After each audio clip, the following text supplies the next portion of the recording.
The girl wrapped the cracked blue cup in a flour sack, folding the cloth twice so it could not knock and break. Behind her, a man lifted 3 carpenter's squares off the wall and wound the cord around them. A freight engine passed close enough to shiver dust from the window frame, and the room smelled of boiled coffee and the hot tar being laid on the street below. Nobody spoke. In the doorway, another man stood holding a paper that kept sticking to his damp fingers, and at last he asked the only question he had left. Where would the child sleep once the room stood empty on Friday? The man with the squares had no answer. The truck coughed twice and quit where the county road gave out, and Alden Barta stepped down onto 80 acres that held nothing but wind and a half-built shell of curved steel. Joan climbed down after him, 9 years old, holding her mother's chipped blue cup against her chest with both hands, the way she had held it the whole 14 miles. There was no house. There was a Quonset frame missing most of its skin, a stack of corrugated sheets pinned under a rock so the wind would not take them, and a bare rise of prairie that ran north until it met the low dark edge of the Black Hills. That was all. That was everything they owned now, because the rented room in Newcastle had been sold out from under them 3 days ago, and Alden had already handed the last of his Navy discharge pay to a land agent as the first payment on this ground. The room belonged to another family by Friday. There was nowhere in town they could go, and no relative in any state who could take a 9-year-old girl. So the math was simple, and it was cruel. It was the 2nd of August, 1948. Winter on the high plains came hard in the first week of November, which left him 88 days. He had $214. He had a 16 by 24 foot section of surplus Quonset frame with the steel bent at one end and half the cladding gone. He had 1 1/4 cords of poor cottonwood that burned fast and left no coals, and about 900 pounds of coal in sacks, which was less than half of what any sane man laid in for a plains winter. He had no well. He had a left ankle that had been crushed and set badly on a CB work detail in the Pacific, so it locked stiff by the end of any long day. He had a truck with a note against it he could not pay, and he had Joan. He could not walk away. The down payment was gone the moment he made it, and no agent would give it back. Another room in town would cost money he did not have to buy time he could not use. Whatever he built here, he built now, or the two of them met November in the open. Joan looked at the frame. Is that the house? It will be, Alden said. She did not answer. She set the blue cup down on a flat stone, careful so it would not tip, and Alden understood that she had decided to believe him because there was nothing else to do. He walked the frame while there was still light. The steel ribs curved up out of the dirt like the bones of some animal picked clean, and where the cladding was gone, the wind came straight through and hummed in the empty arch. He knocked a knuckle against a rib. It rang. Good steel, Navy steel, the kind he had raised 100 times on airstrips he would never see again. But the feet of the arches sat loose in the ground, with nothing tying one side to the other, and the flat-end wall to the north was open to the sky, and a man did not need 30 winters to know that wind and snow would pour through a hole like that until the inside was no different from the outside. He counted what he had the way a man counts what is left in his hands after a fall. 16 feet of usable width, 24 feet of usable length, if he did not count the 4 feet at the far end where the steel had folded in on itself like a crushed can, some accident before his time that had bent 2 ribs past saving. A stack of corrugated sheets, most of them sound. A cook stove out of Navy stores, heavy iron, the one thing here he trusted without question. His carpenter's tools, which were the best thing he owned and worth more than the truck. And the money, which he did not have to count because he already knew it to the dollar, the way you know the number of stairs in a house you grew up in. The first night taught him the cold before the calendar did. It was August, and by 3 in the morning the heat had run out of the ground, and the open steel pulled what warmth there was straight up out of their blankets and into the black sky. Joan slept curled small. Alden lay awake listening to the shell hum and tried not to hear it as a warning. By the second morning, Elmer Rourke came to tell him so out loud. Alden heard the truck before he saw it. A county road truck, mud to the axles. And a big man got down slow, favoring a hip, and stood looking at the frame with the flat expression of someone reading a death notice he had expected. Elmer Rourke was 59 years old, ran cattle east of the parcel, and kept the county roads graded, which meant he had pulled more than one frozen traveler out of a ditch and had opinions about who lived through winter and who did not. He did not offer his hand. He walked to the nearest arch and struck it with his knuckle, the same test Alden had made, and listened to it ring. "You the one bought the Halverson ground," Elmer said. It was not a question. Alden Barta. Elmer Rourke. He looked at the open north end, then at the woodpile, then longer at the woodpile. "That your fuel?" "Some of it." "Some of it." Elmer walked to the cottonwood and towed a split length so it rolled. "Cottonwood. Burns like paper. No coals in it worth the name. How much you got, cord and a quarter?" He did not wait. "You'll want 4 cords of good dry wood for a bad winter out here, and coal besides, and I'd not call that a bad winter. I'd call it a normal one, a bad one. You'll want more." He turned and looked at the frame the way a man looks at a thing that is already lost. "You've got part of a roof, no floor, green timber for that end wall, and enough fuel for weeks, not months." "I know what I've got." "Then you know it doesn't add up." Elmer walked the length of the frame and stopped at an arch foot, crouched with a grunt, and put 2 fingers on the base where the steel met the dirt. "See this. Nothing holds these feet together. You load this roof, snow, ice, a man's foolishness, and the feet want to spread. Arch pushes out at the bottom same as it pushes down. That's the trick of an arch, and it's also the killing of one. A door frame, it holds itself.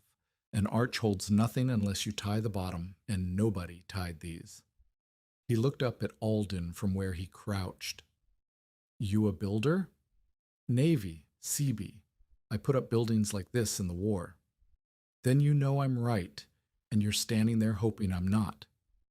Elmer stood, and there was no cruelty in it, which made it worse. "Second thing, that end's open. Wind-driven snow will fill this shell in a night, and you'll wake up buried inside your own house. Third thing." He paused, and Alden already knew it was coming, because it was the thing he had lain awake on. "I hear you mean to put dirt over it, bank it, cover it, whatever the notion is. That's damaged steel, mister. You don't know what it'll carry. Pile earth on a roof that can't hold it, and you don't get a warm house. You get a grave with your girl in it."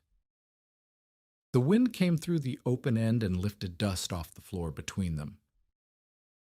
"There's men been on this ground 30 winters," Elmer said, quieter now. "I'm one. I'm telling you the roads are still open. Sell it. Take what you can and go somewhere with walls already standing before the snow catches you out here alone with a child and a cord of cottonwood." Joan had come to stand near the frame, listening. Alden saw her hear the word grave, saw her not understand it and understand it both at once. "I can't sell it," Alden said. "The down payment's gone. There's no room in town to go back to."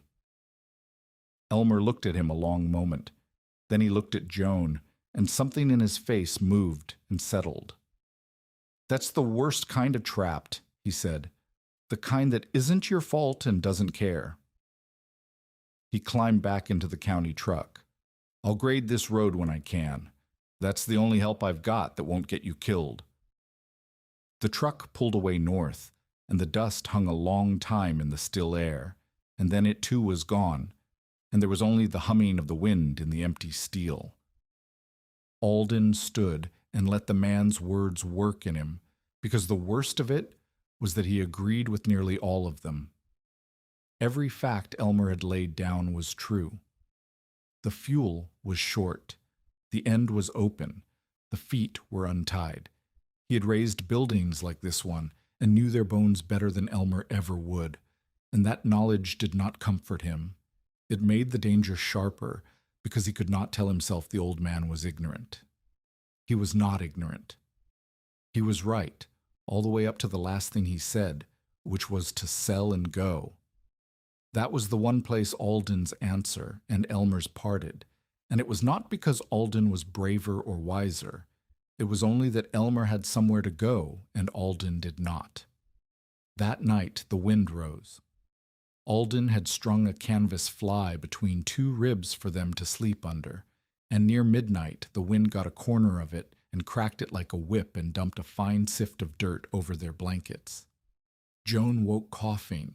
He held the canvas down with both hands and his own weight until the gust passed, and when it did his ankle had locked stiff from the cold and the crouch, and he had to drag the legs straight before he could stand. In the morning he began setting the first post for the north end wall, and the work told him fast how alone he was. He lifted a timber to stand it in the hole he had dug, and the ankle buckled under the shift of weight, and the timber came down. Joan ran and got her small hands under one end and lifted with everything she had, and between them they stood it. She was breathing hard. She did not say anything, but Alden understood watching her that his failing was not a thing that would fall only on him. It would fall on her too, and she knew it, and she was 9. He drove to town and spent $12 on bolts and fasteners, which felt like spending blood, and when he got back and opened the salvaged Navy hardware from the kit, he found that a dozen of the arch bolts were simply gone, lost by whoever had let the shell sit open to weather before he ever bought it. Every bolt he replaced came out of the coal money. He sat on the truck's running board and did the sum 3 times, and it came out the same each time, which was that he could have a tight building or enough fuel to heat it, but the numbers, as they stood, would not give him both. The next dawn gave him the first thing that felt like an idea. He woke before Joan and stood shivering by the frame and noticed 3 things in 3 feet of space. The exposed steel of the arch was white with frost, cold enough to burn a bare hand. The bucket of water he'd set out had grown a skin of ice across the top in August, but when he crouched at the cut bank of the creek and pushed his fingers into the soil 1.5 feet down, the earth there was soft and cool and had no frost in it at all. He knelt there a while with his hand in the ground. His grandmother had kept a root cellar dug into a Nebraska hillside, and he remembered as a boy pressing his palm to its wall in a January that killed cattle in the open, and the wall had been cold but not cruel, not the cold that hunted you, just a still patient cool that never moved much in either direction. The frost bit the steel, the frost bit the water. But 18 inches down, the ground did not seem to know it was winter coming at all. The question sat him back on his heels. The earth could shelter them. Elmer Rourke had said the same earth could crush them. Both men were right, and the whole of it. Joan, the winter, the 88 days now down to 84, came to a single narrow question that Alden did not yet know how to answer. Could he make the ground protect the roof without setting the ground's full weight on top of it? The wind gave him a piece of the answer 3 weeks later, and it did it by breaking something. It was a hard September blow, the kind that came up out of a clear sky in an hour. A loose sheet of cladding on the curved flank of the frame lifted, and Alden braced for it to tear free. But it did not. The wind bent it flat around the curve of the ribs and held it there, pinned by its own shape, and did no harm at all. In the same gust, a square section of pressed wallboard he had nailed across the open-end wall ripped loose whole and cartwheeled 40 feet into the grass. Alden stood in the wind and understood something he could not have read in any book. The curve was not the weak part. The curve shed the wind, bent it, gave it nothing flat to push against. It was the flat faces, the open ends, the seams along the bottom edge, the places where the wind found a lip and got underneath, that failed. The enemy was not weight from above. The enemy was the wind getting a grip. That night he sketched by lamplight while Joan slept, and the design came in 3 parts that he wrote out plain so he would not talk himself out of them. 1. Keep the curved shape. Let the wind pour over the shell and find nothing to seize. 2. Bank earth against the lower flanks and the whole open north end, but only where the ground itself carried the weight, not the roof. Berms that stood on the prairie, not on the steel. 3.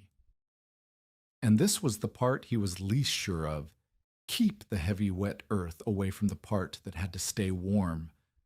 Somewhere in the middle of the wall there had to be something dry and dead still, because he remembered his grandmother's cellar had never been warm, only steady, and steady was not enough to keep a child alive through a plains January. He did not trust any of it enough to bet Joan's life on it untested. So he tested it small. He built 2 little shelters out of tin cans cut open and bent, one with square sides, one curved and half sunk in a dish of dirt. He had Joan turn the crank on the hand grain cleaner to make a wind, and he laid threads of unraveled sackcloth across the mouth of each to show which way the air moved. The square one tipped and skittered, and the threads whipped inside it. The air went over the curved one, and the threads barely stirred. Joan cranked until her arm gave out, delighted, not knowing she was proving a house. "Do it again," she said. "The square one falls over every time." "That's the whole answer, right there," Alden told her. "The wind wants a flat wall to push on. Give it a round back and it's got nothing to grab. Slides right over. So we're the round one. We're the round one." He built 2 more boxes around stones he heated in the cook stove. Around one he packed dense, wet clay, thick as he could get it. The other he lined first with a fat layer of dry straw, and only then packed clay around the outside. He set both out in the cold night with a thermometer stuck in each, and in the morning the stone in the straw-lined box was still faintly warm to his hand, and the one in the bare clay had gone cold as the ground. That taught him the thing he most needed to know and had half feared. The heavy earth by itself was not a blanket. It held its temper. It did not swing fast, but it let the heat leak away through it, steady and sure. The dry straw was the blanket. The earth was only the wall that kept the wind off the blanket. The last test humbled him. He mixed clay and sand and straw in 3 different measures, patted each into a cake, and set them in the sun to cure. One shrank and cracked clean across as it dried. One never bound at all and crumbled when he lifted it. Only the third came out of the sun hard and whole, and would not break in his 2 hands. 3 tries for one good mix. It told him the thing was not magic, and would not forgive a lazy hand, and he was glad to learn it on a cake of mud, and not on a wall over his sleeping daughter. Ruth Deaver found him at the creek bank the next week, up to his boot tops in a trampled slurry of clay and straw, working it with his feet the way he'd seen the pictures of. She ran sheep on the place to the west, 41 years old, widowed, and she had the flat, careful eyes of someone who had counted frozen lambs in a spring drift and made her decisions accordingly. She did not laugh, which Alden was learning was rarer than it should be. "You're the Barta man," she said. "I've heard some things. I came to see for myself." "And?" and I've got questions, and they're not the kind you'll like." She counted them off, and everyone landed. "The sun's already going. You'll not get thick mud to cure in October cold. It'll freeze wet and slump come spring. You trap wet straw against that steel, and it rots black by February and takes the good out of it." "You mean to move, what, tons?"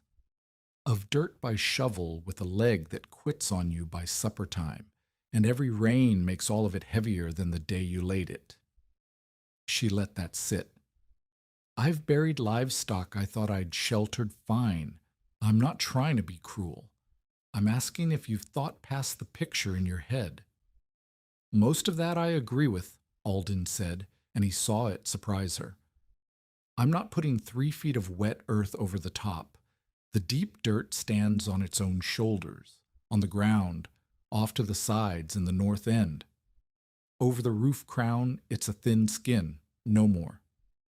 And the straw goes dry inside, behind boards, never against the steel wet." Ruth was quiet a moment. "Then why call it an earth house at all," she said, "if most of the earth can't sit on it?" "Because the wind won't know the difference," Alden said. "It'll see a hill and pass over it. It doesn't need to see a roof to leave one alone." She looked at the trampled clay, and at Joan carrying a bucket twice too big for her, and she did not agree, and she did not leave. "Autumn's short," she said finally. "Shorter than you think."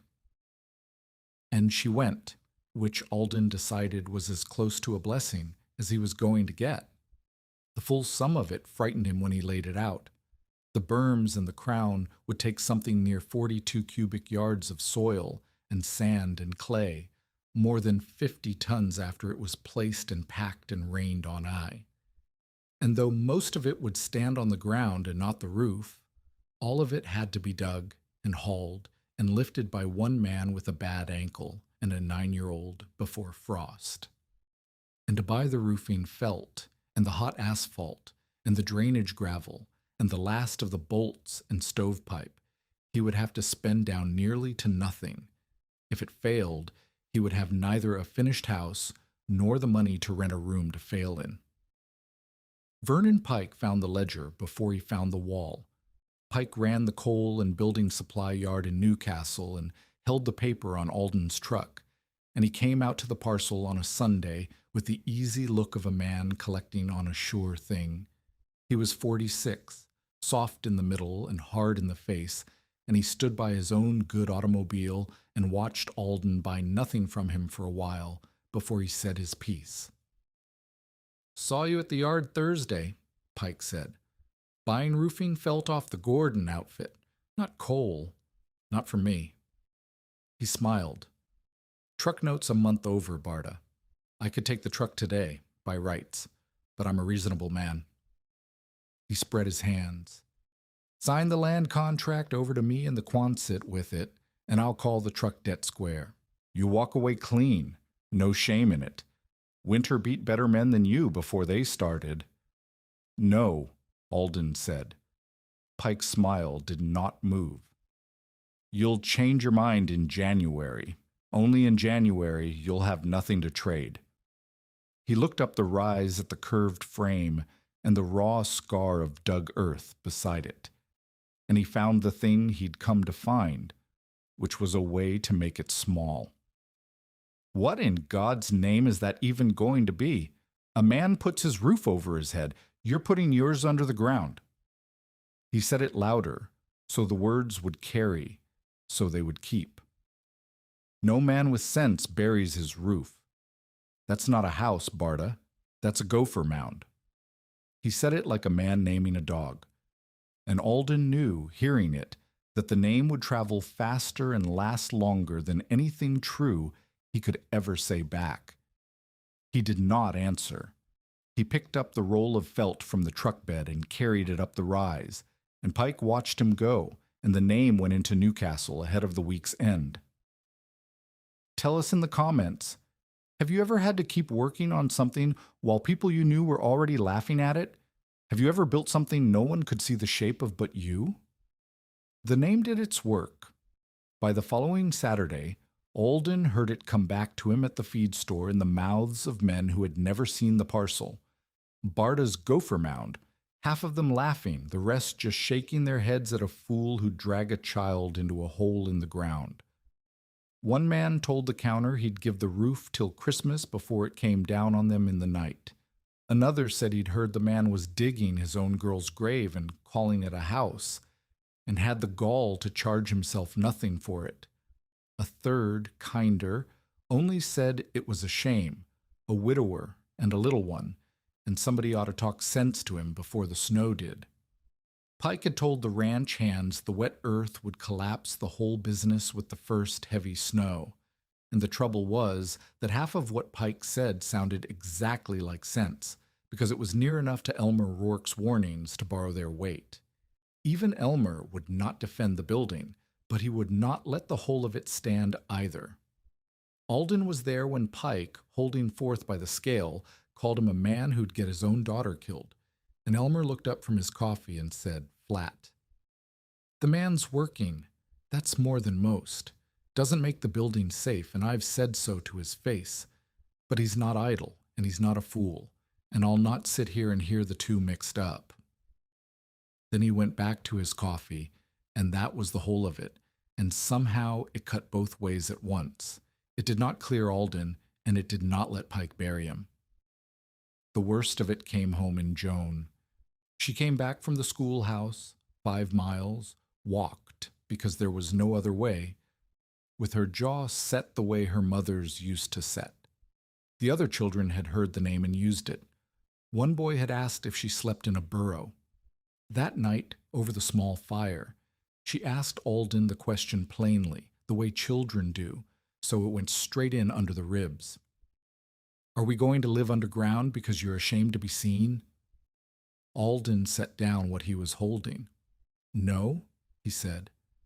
"We're building low so the wind can't get a hold of us. The wind can't pull on a thing it can't grab. That's all it is. It's not hiding. It's the opposite of hiding. It's staying put when everything wants to blow away." Joan thought about it.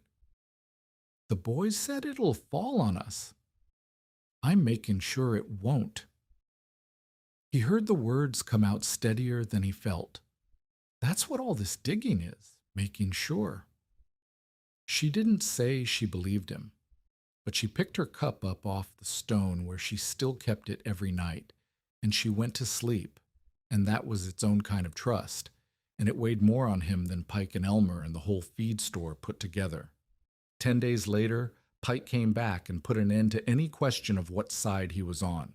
He refused Alden any more credit and demanded the full truck payment inside 10 days, and Alden did the sum one more time, and there was no version of it where he kept both the truck and the felt.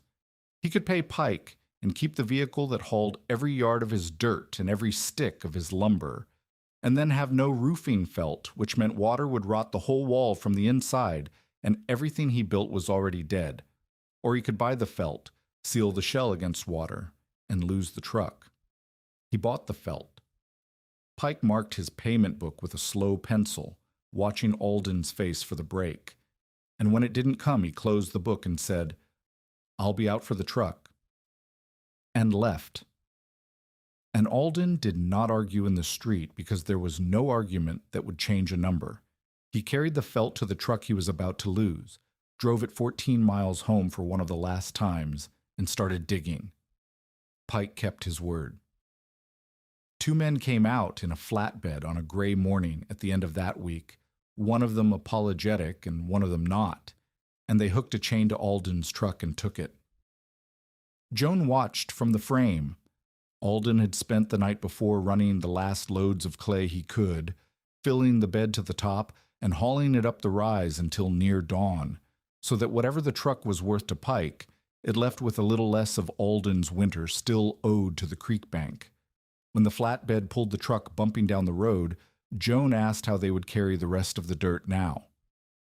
"By hand," Alden said, "same as everything else." He found a wheelbarrow at a farm sale for $1.50, with a wheel that ran out of true and pulled left, and that wheelbarrow became the whole of his transportation for 50 tons of earth. The digging is where the story stopped being an idea and became a body's punishment, day on day.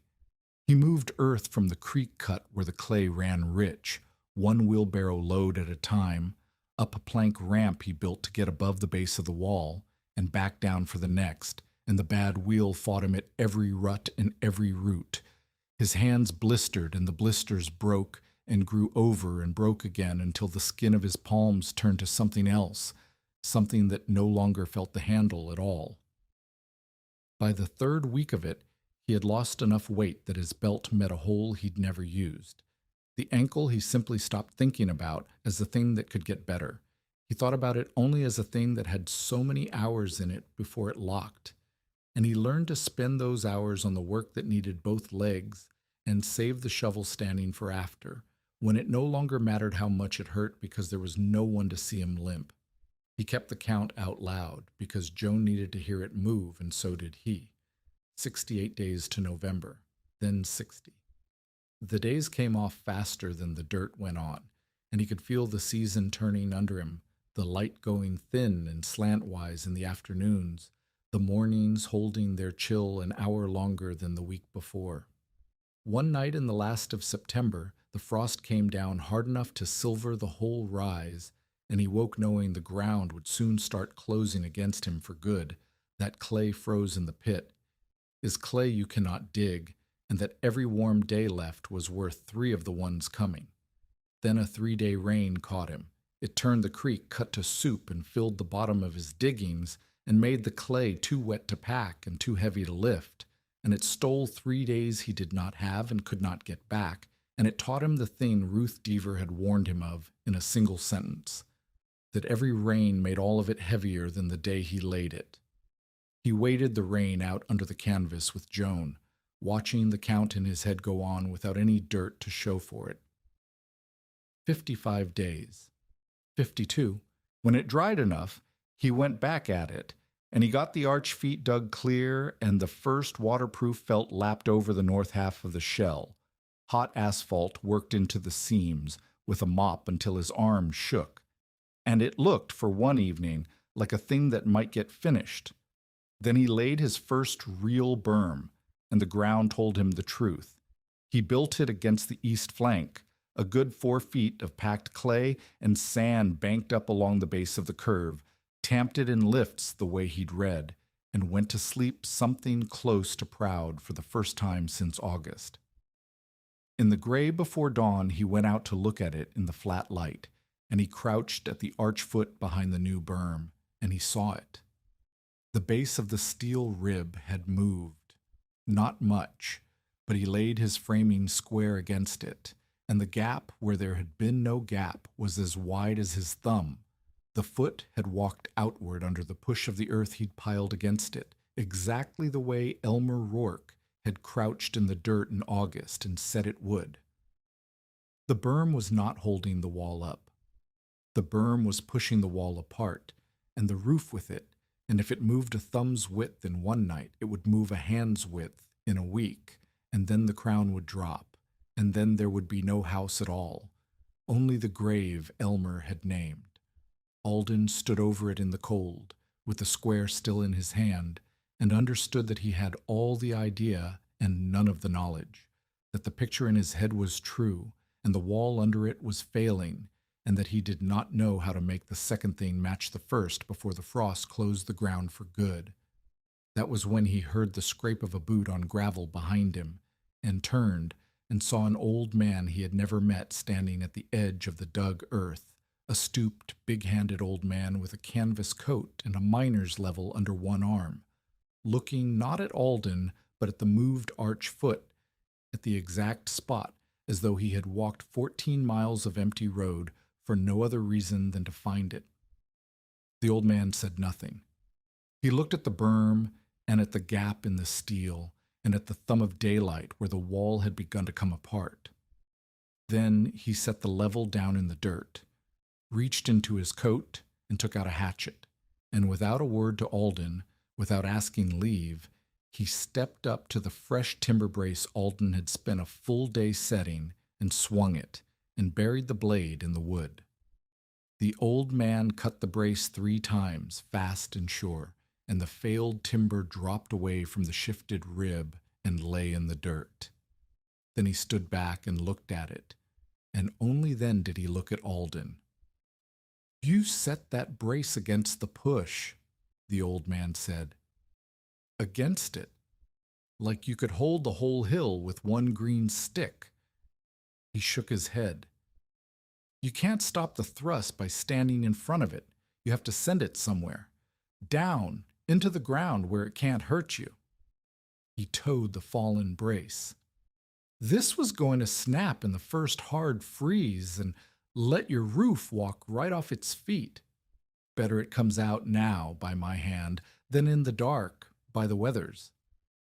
Alden looked at the spot where the rib had moved, and at the clean cut where a day of his work lay ruined, and he found he was not angry. The old man was right. He had known the brace was wrong the moment he'd felt the arch foot walk, and here was a stranger who had seen the same failure from the road and stopped his walking to cut it out. "I've got no money to pay you," Alden said. The old man's face closed. "Did I ask for money?" "No." "Then don't insult me with it." He picked up his miner's level from the dirt and tucked it back under his arm. "Peter Kvame. I was going to walk on past. Then I saw you'd already pulled out your first bad berm instead of piling more dirt on top to hide it. A man who takes out his own mistakes is worth stopping for.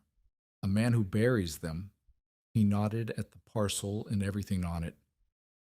"Well, you'd have plenty of company in that." He was 68 years old. He had grown up in a Dakota sod house and had spent 32 years setting timber supports in the Black Hills mines, holding up mountains for a living, which is a trade that teaches a man exactly how weight travels and exactly what happens to the men who guess wrong about it. He looked at the curved shell and the dug earth, and Joan standing wary at the edge of it, and he seemed to take the whole gamble in at a glance. "You've got the right idea and none of the craft," Pater said. "That's the most dangerous kind of man there is. The idea makes you brave. The missing craft gets you killed. So," he set the level on the ground and leveled a look at Alden that had no flattery in it anywhere. "Earth is honest. It goes where weight tells it to go. Every time, no arguing. Men are the part that lies. You lie to yourself about what your leg can carry and what your wood can hold and how much time you've got. Stop lying, and the ground and I will get you through the winter. Keep lying, and I'll walk on because I won't stand over a dead child and say I helped." Joan drew closer. Alden said, "Teach me." The first thing Pater taught him nearly broke his heart, because it meant undoing almost a week of work. Pater cut a green willow switch and held it bent in a bow between his 2 hands. "This is your arch," he said. "It's fine as long as I hold the ends." He nodded to Joan. "Push down on the middle. Go on. Hard." Joan pushed. Pater's hands were forced apart, the ends of the willow springing wide. "There," Pater said. "That's every arch in the world. Push down on the top, the feet kick out at the bottom. Your steel wants to do that this very minute, and dirt on the roof only makes it want to more. So we don't fight the kick. We tie the feet so they can't kick." He looked at Alden. "How many feet you got?" 12 ribs, 24 feet. Then we tie 12 pairs, foot to foot, straight across, so the 2 sides pull against each other instead of walking apart. They dug down to every arch foot, the 2 of them and Joan carrying, and reset each one on a flat stone pad hammered level into the subsoil. Between each opposite pair, they ran a salvage steel tie rod, threaded and drawn tight, so that the base of the arch was locked to its partner and could no longer spread. Beside the 2 ribs that the old accident had bent, they bolted paired timber reinforcing ribs, new wood scabbed to old steel, sharing the load. Then Pater had them build 3 interior timber bents, heavy post and beam frames standing inside the shell like the ribs of a barn, set on their own stone pads, so that whatever weight came down on the crown would run straight through the bents into the ground and never test the damaged steel at all. Last, they braced both flat-end walls corner to corner with diagonal timbers, because a flat wall with no diagonal is a wall waiting to be pushed flat. It cost Alden 6 days and nearly a week of his earlier labor, torn out and done again. 64 days to November when they finished the feat. Less than a quarter of the earth was moved. And for the first time since August, when Alden laid his framing square against an arch foot, the steel did not move. "Now," said Pater, "it can hold a hill, so we'll be careful never to give it one."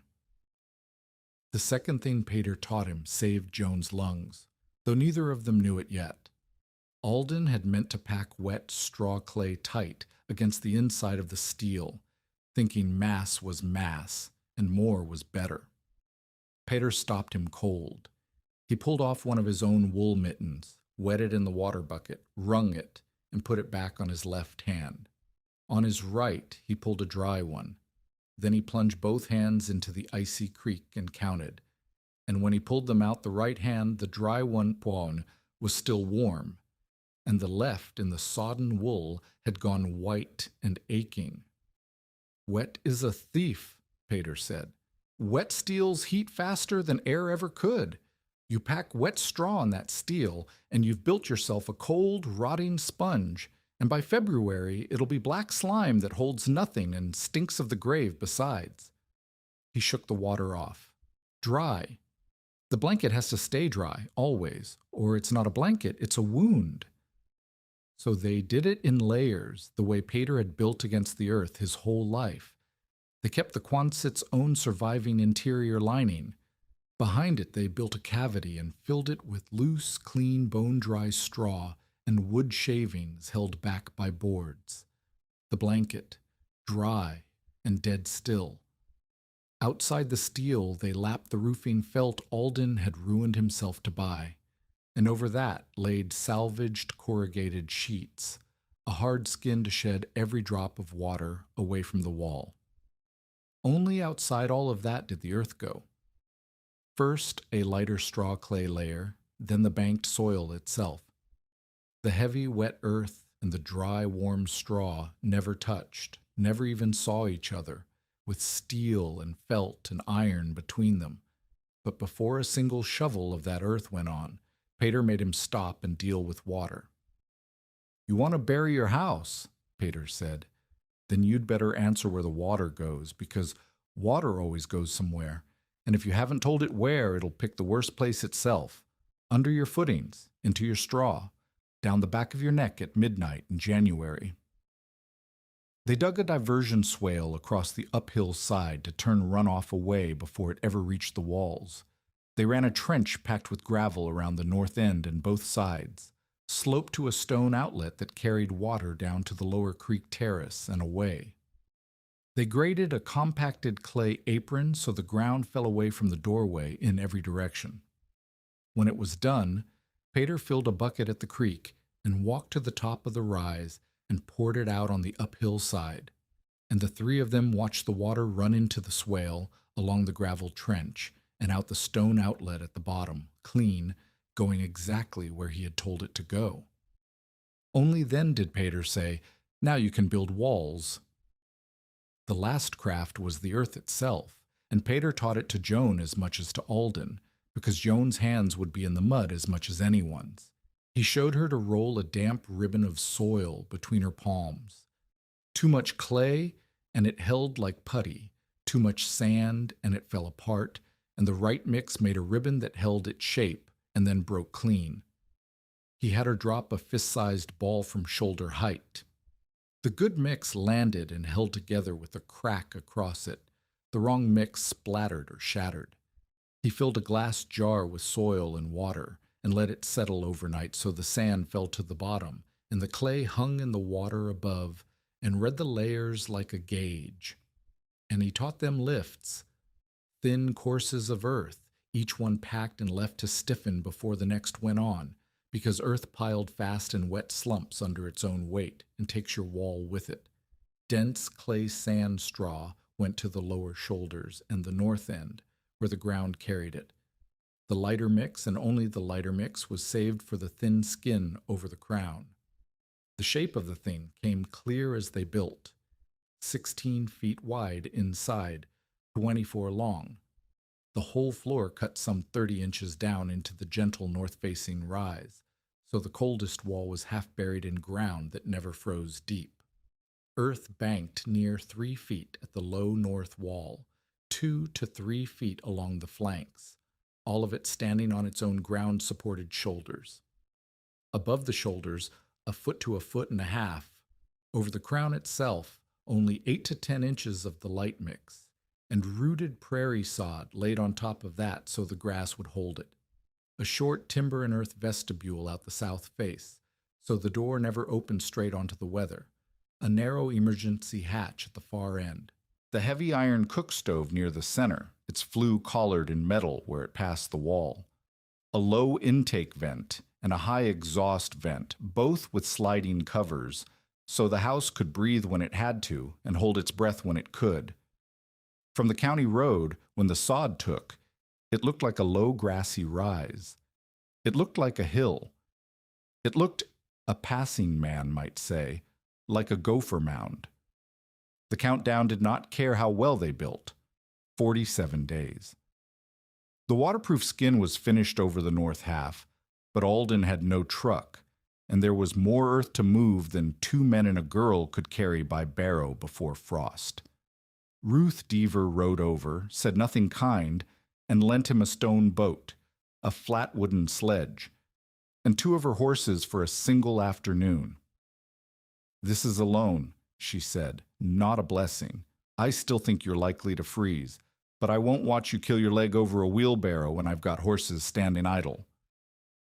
In one afternoon, the horses moved more earth than Alden had moved in a week, and Ruth watched the wall take shape and left without saying whether it changed her mind. 39 days. 3 days of rain, and when it cleared, Alden found a dark stain spreading down the inner lining. Water had found a lap in the roofing felt where 2 sheets overlapped wrong. Alden wanted to smear tar over it from inside and go on. There was no time.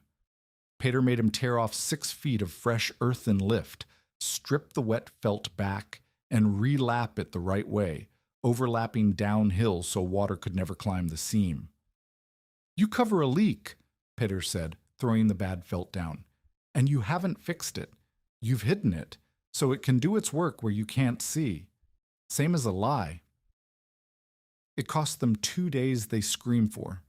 They fixed it right. 26 days.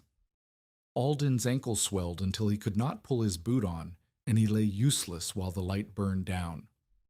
Joan, 9 years old, went out on her own and turned a whole batch of cob with her feet the way she'd watched them do it 100 times, and finished it, and told no one until it was done.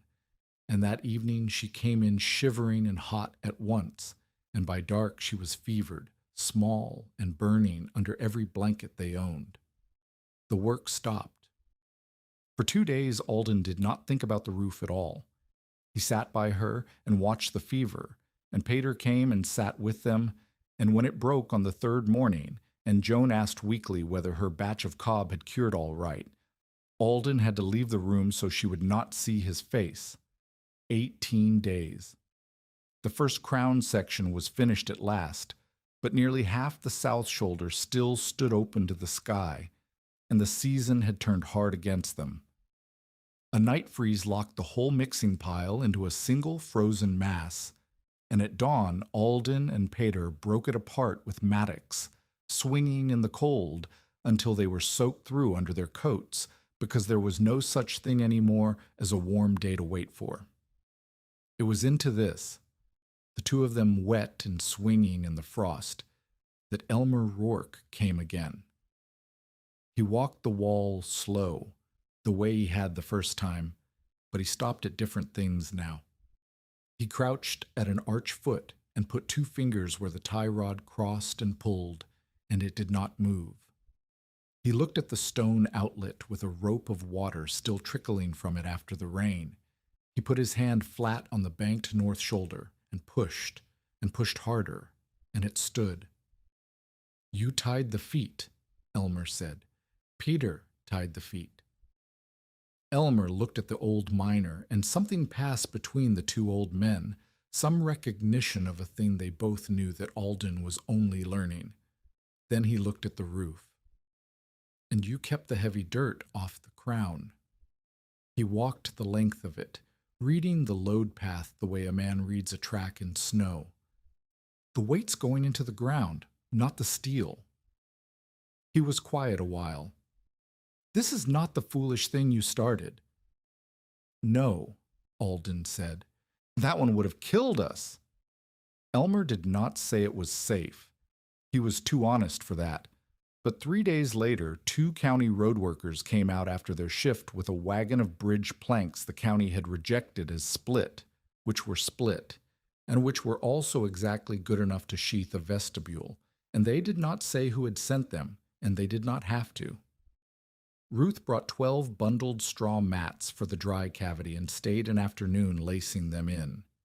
Even 2 of the men who had laughed at the feed store came and laid sod on the crown for a morning, working in silence, and not one of them took back the name Gopher Mound. But they came, and that was its own kind of language. Then, with 18 days left, and the last crown section still damp, the hard frost came, and in the morning there was a crack. It ran across the fresh crown earth directly above the corner where Joan slept, a hairline thin as a pencil line, from nowhere to nowhere. Alden's stomach dropped straight through the floor. Pater came and looked at it for a long time without touching it. Then he took a pencil from his coat and made a small mark at each end of the crack, 1 line at the top, 1 at the bottom, precise as a surveyor. "Why mark it?" Alden said. "If you don't know yet if it matters." "Because a crack that doesn't grow is drying," Pater said. "A crack that grows is failing, and the only way to tell the 2 apart is to know exactly where it ended yesterday." He capped the pencil. "Move the girl's bed to the other wall tonight, and Alden, keep your boots on the floor beside you where you can find them in the dark, just in case the marks moved by morning." That night Alden lay awake between Joan's borrowed bed and the wall, listening to the crown settle and tick above him, and every hour he lit the lamp and held it up to the 2 small pencil marks and looked at the thin line between them and told himself it had not moved and was not sure. By first light it had moved. The line reached past Pater's lower mark by the width of a fingernail. They did not panic, because Pater would not allow it. Instead, he built a test. He stretched a length of fine thread taut across the whole interior of the shell, wall to wall, and set it just barely kissing the underside of the crown at 3 points, so that any real movement of the roof would push the thread and show. Then he had Ruth and Elmer help, the 2 skeptics, hauling for the man they'd both told to quit. Load wet sacks of sand over the reinforced crown, more weight than a heavy snow would ever bring, piling it on while Alden watched the thread and his own heart. The thread did not move, not at any of the 3 points, not a hair. The crack did not widen under the load either. Pater pried gently into it with a thin blade and studied what he found. "It's in the skin," he said at last, and Alden heard the whole winter turn on the words. The outer earth, the top lift. It cracked drying, the way that cake of yours cracked in the sun back in August. It didn't come up through the steel, and it didn't come up through the frame. Your bones are sound. Your face has a wrinkle in it. That's all." He almost smiled. "Patch it and forget it." Alden set 3 cheap thermometers before the first real cold, 1 outside on the shaded north side, 1 at the height of Joan's pillow, 1 near the stove but back out of its direct heat. On an 18-degree night, he let the stove burn low on purpose and read them at intervals through the dark. Outside sat at 18 and dropped toward 10, but the center of the house held in the low 50s hour after hour, and the steel behind the banked north shoulder changed its temperature so slowly he could barely track it, while the exposed south door went cold fast as the night deepened. It was not warmth out of nothing. The house made no heat, only the stove did that. What the house did was refuse to let the heat leave in a hurry. It moderated, it held. And on the plains, in a stove-fed room, holding was the whole difference between a hard night and a dead one. Then the walls began to sweat. Alden found beads of water standing on a bare patch of interior steel one morning, running down in thin lines, and Elmer, who happened to be there returning a borrowed maul, looked at it and shook his head. "There it is," Elmer said. "I said it, and here it is. Your buried house is sweating itself to rot. Seal a man in a box, the box weeps." Peter said nothing to Elmer. He slid open the high exhaust vent and cracked the low intake, and within the hour the beads thinned and dried as the moving air carried the wet breath of the house away. But the room cooled as it did, the held heat going out the vent with the damp. Peter let Alden feel both facts at once. "You can be sealed and wet," he said, "or open and cold. The house lives in between. You'll be minding those two vents like a fire your whole winter. There's no shutting the door on the weather and forgetting it. A house that breathes stays alive. A house that holds its breath drowns." So they finished for breathing and for the dark. An inner storm door behind the vestibule, a heavy curtain between the vestibule and the living space to catch the cold that came in each time the outer door opened. Raised wood platforms to lift the beds off the floor, where the coldest air pooled. A rope run from the emergency hatch clear across to the stove, so a person could find their way blind. A steel poker long enough to reach up the flue and clear it from inside, and chalk marks on every support post, so that any night, by lamplight, Alden could see in a glance whether the bones of the house had shifted a hair. On the 2nd of January, the morning came up strange. It was mild, windless, warm enough at dawn that Alden stood outside in his shirt and distrusted it, because he had learned by then that the plains did not give away warmth in January for free. Far to the northwest, past the low dark line of the Black Hills, a bank of cloud stood on the horizon the color of a bruise, and it did not move like weather usually moved. It stood, and it built, and it grew taller as he watched. Ruth rode over before noon with her collar up despite the warmth. "My sheep won't spread out to graze," she said.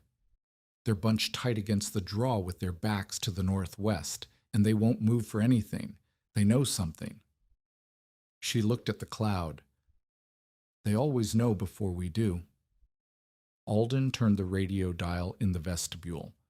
A station out of Rapid City was talking fast about falling temperatures and rising wind, about a front coming down out of Canada faster than anything they had a name for, and then, mid-sentence, the voice dissolved into a rush of static and did not come back. Peter stood in the yard with his face turned northwest and read the sky the way he'd read cracks and cracks in the earth for 70 years. Then he turned, and his voice had changed. "Bring it in," he said. "All of it. Every tool, every bucket, every sack of coal that's still outside. Fill everything that holds water. Get the girl inside." Now Alden, not in an hour. He was already moving. "That's not a storm coming. That's the storm. The one the old people warn you about, and you only see once if you're lucky, and never if you're not." They had the last sack of coal through the door, and the water buckets filled when the first gust hit.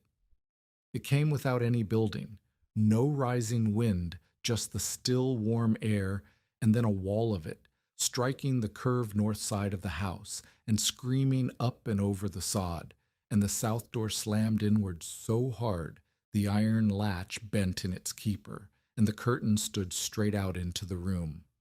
Outside, the temperature was already falling, and the light was already going, and the world past the window was starting to turn white. The storm came the way Peter said it would, all at once, a wall. By early afternoon, Alden could not see the woodpile 40 feet from the door. The wind struck the curved north side and did exactly what he had built it to do. It climbed the smooth back of the sod and poured over the top and found no eave, no flat face, no lip to seize, and went screaming on past into the whiteout beyond. He watched from the small south window as a washtub he'd forgotten by the wall lifted, cartwheeled once, and vanished into the white as though a hand had snatched it. The canvas he'd left over the last of the woodpile tore loose and was simply gone. Ruth's empty wagon, which he'd left by the vestibule, dragged sideways several feet across frozen ground with its brake locked, the wind shoving it like a toy. Inside, the thermometer at Joan's pillow read above 60. Alden had lit the stove hours before the front arrived, on Peter's order, so the earth of the walls had a store of warmth banked in it, and now that warmth held against the cold pressing in from every side. The house did not lurch when the storm hit. It only leaned into it, low and round, and let the wind go by. But the storm had one door to work on, and it worked on it. By late afternoon, snow had begun to pack against the south entrance, driven so hard it built a solid ramp against the vestibule. The vestibule held the main room warm each time the outer door had to open, but every trip outside filled that little chamber with driven powder that had to be beaten back out.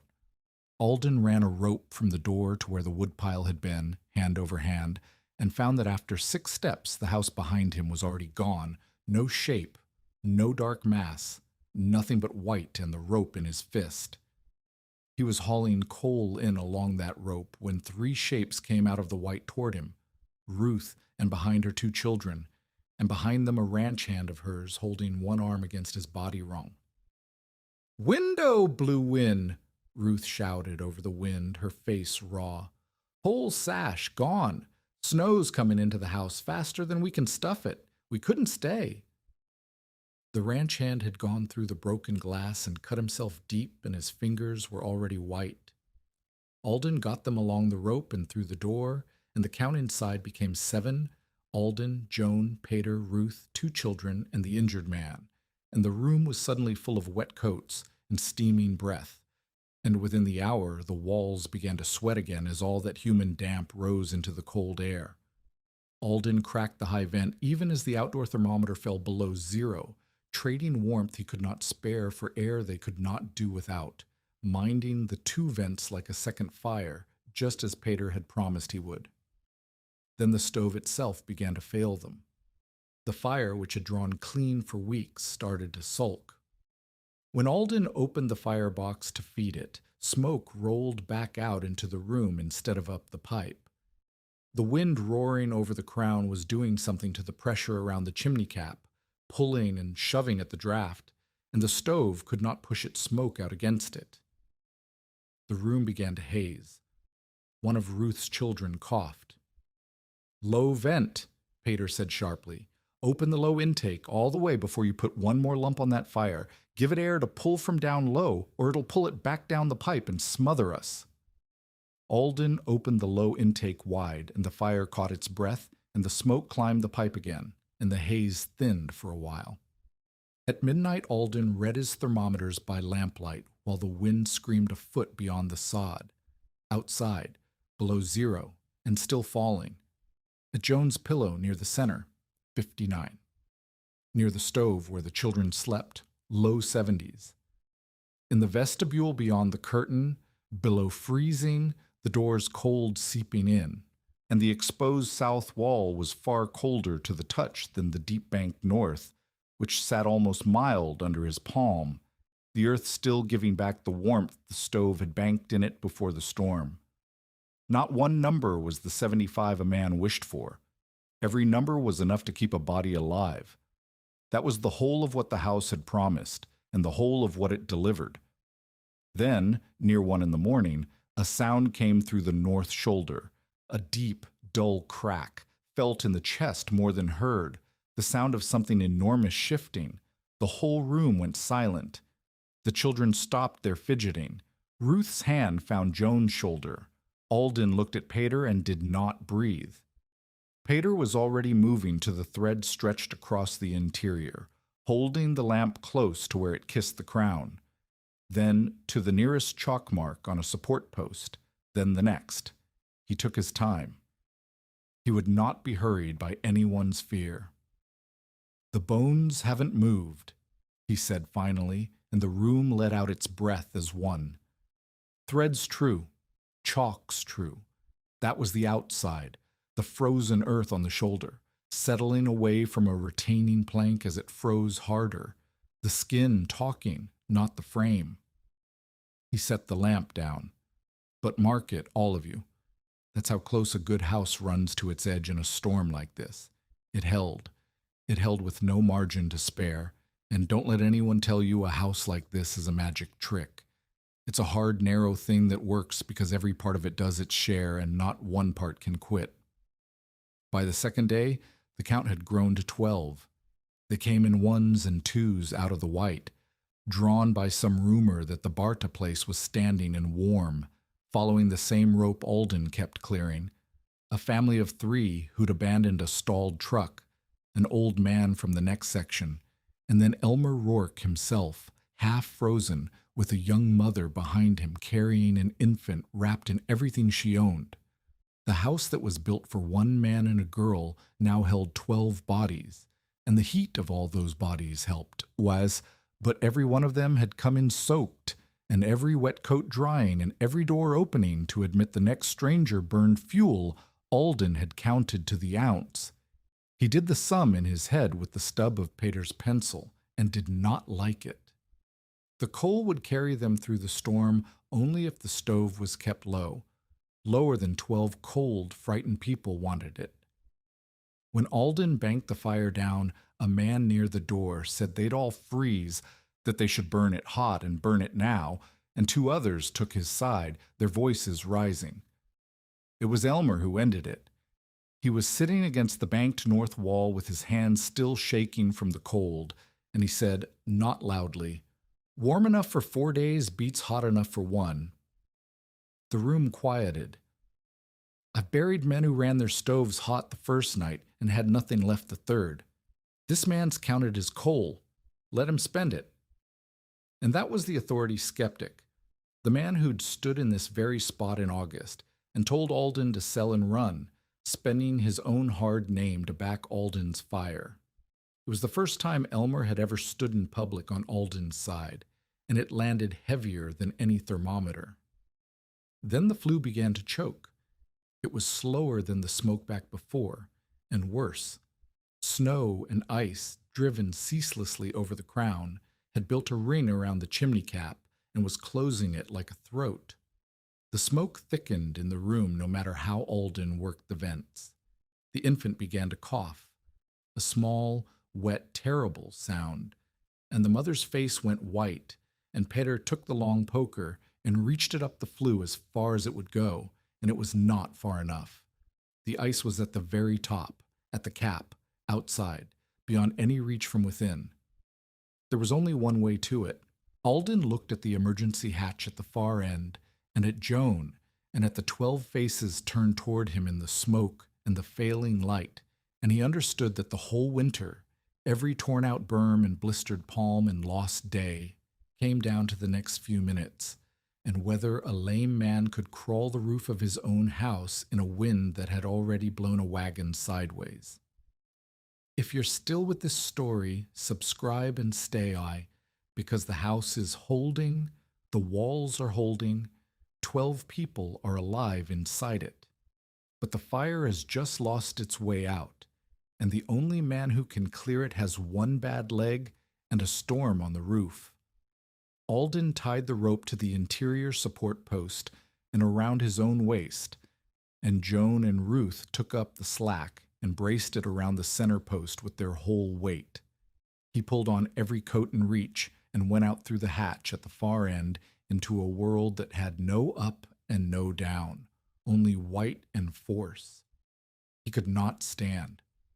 The moment he tried, the wind, which passed so smoothly over the empty, smooth roof, hit his body full and flat, because his body was the one thing on that whole rounded shape that stuck up for it to grab, and it nearly took him off the crown at once. So he did not stand. He lay flat to the sod and crawled, feeling ahead with one hand, following the warm line of the stovepipe by touch through his glove because he could see nothing at all. The cold was a solid thing, a pressure, driving into every gap in his coat. His bad ankle would not grip. He found the pipe, and found the cap, and found the collar of ice wringing it thick as a fist, and he began to break it away with the small hatchet he'd carried up in his belt, swinging short, blind strokes with a numb hand. His ankle slipped on the iced sod.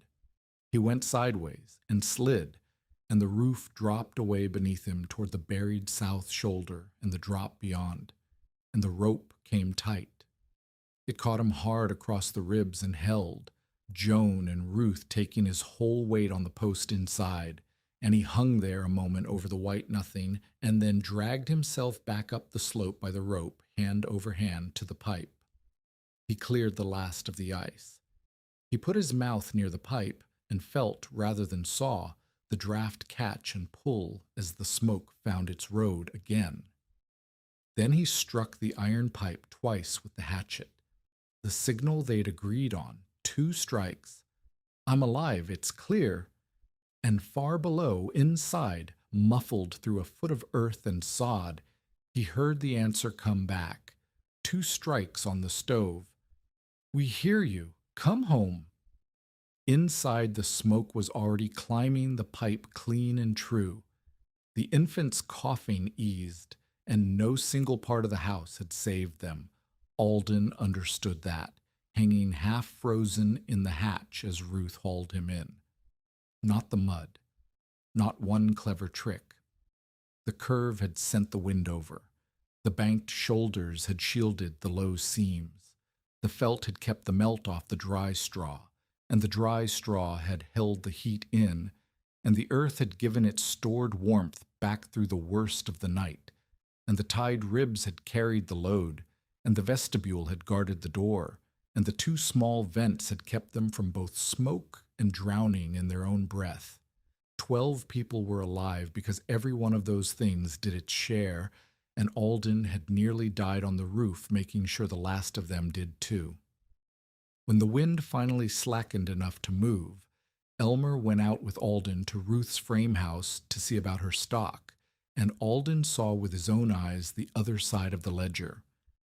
Ruth's house, a proper house, sawn lumber, 4 square walls, the kind Elmer had told him to go find in August, stood open to the sky through its burst window.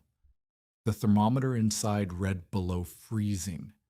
Snow lay in a drift across her own kitchen floor. Her water jars had frozen and split their crockery on the shelf. The house had not failed because it was made of wood. It had failed because the wind found one flat, weak place, broke through the envelope, and once the cold was inside, no fire on earth could replace heat that fast through a hole that big. That was the whole lesson standing there in the ruined kitchen. It was never the material. It was whether the wind could get a grip. The storm took its dead, as that storm did across 4 states.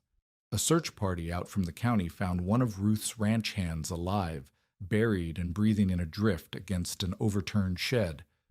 More luck than sense. But a traveler 2 sections over was found dead, where he tried to walk the short distance between his house and his barn, and lost the way in the white 20 feet from a door he never reached.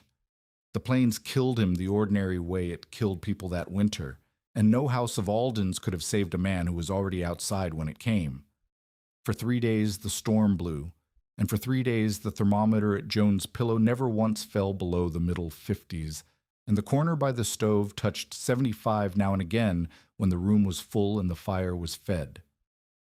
On the fourth morning the wind was only wind again, and the light came back, and the house stood under a smooth, unbroken hill of snow with a thin line of smoke rising from its center, and 12 people were alive inside it, who might not have been.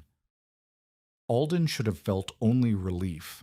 He was too tired for it, and then he was not allowed it, because as the frost in the walls began to thaw and run down toward the drainage outlet, a dark seep of water welled up from beneath one of the interior support pads, the very pads that carried the weight of the roof into the ground and spread across the floor. Peter saw it first. He knelt and drew his knife and slid the blade down alongside the timber base into the ground beneath the pad.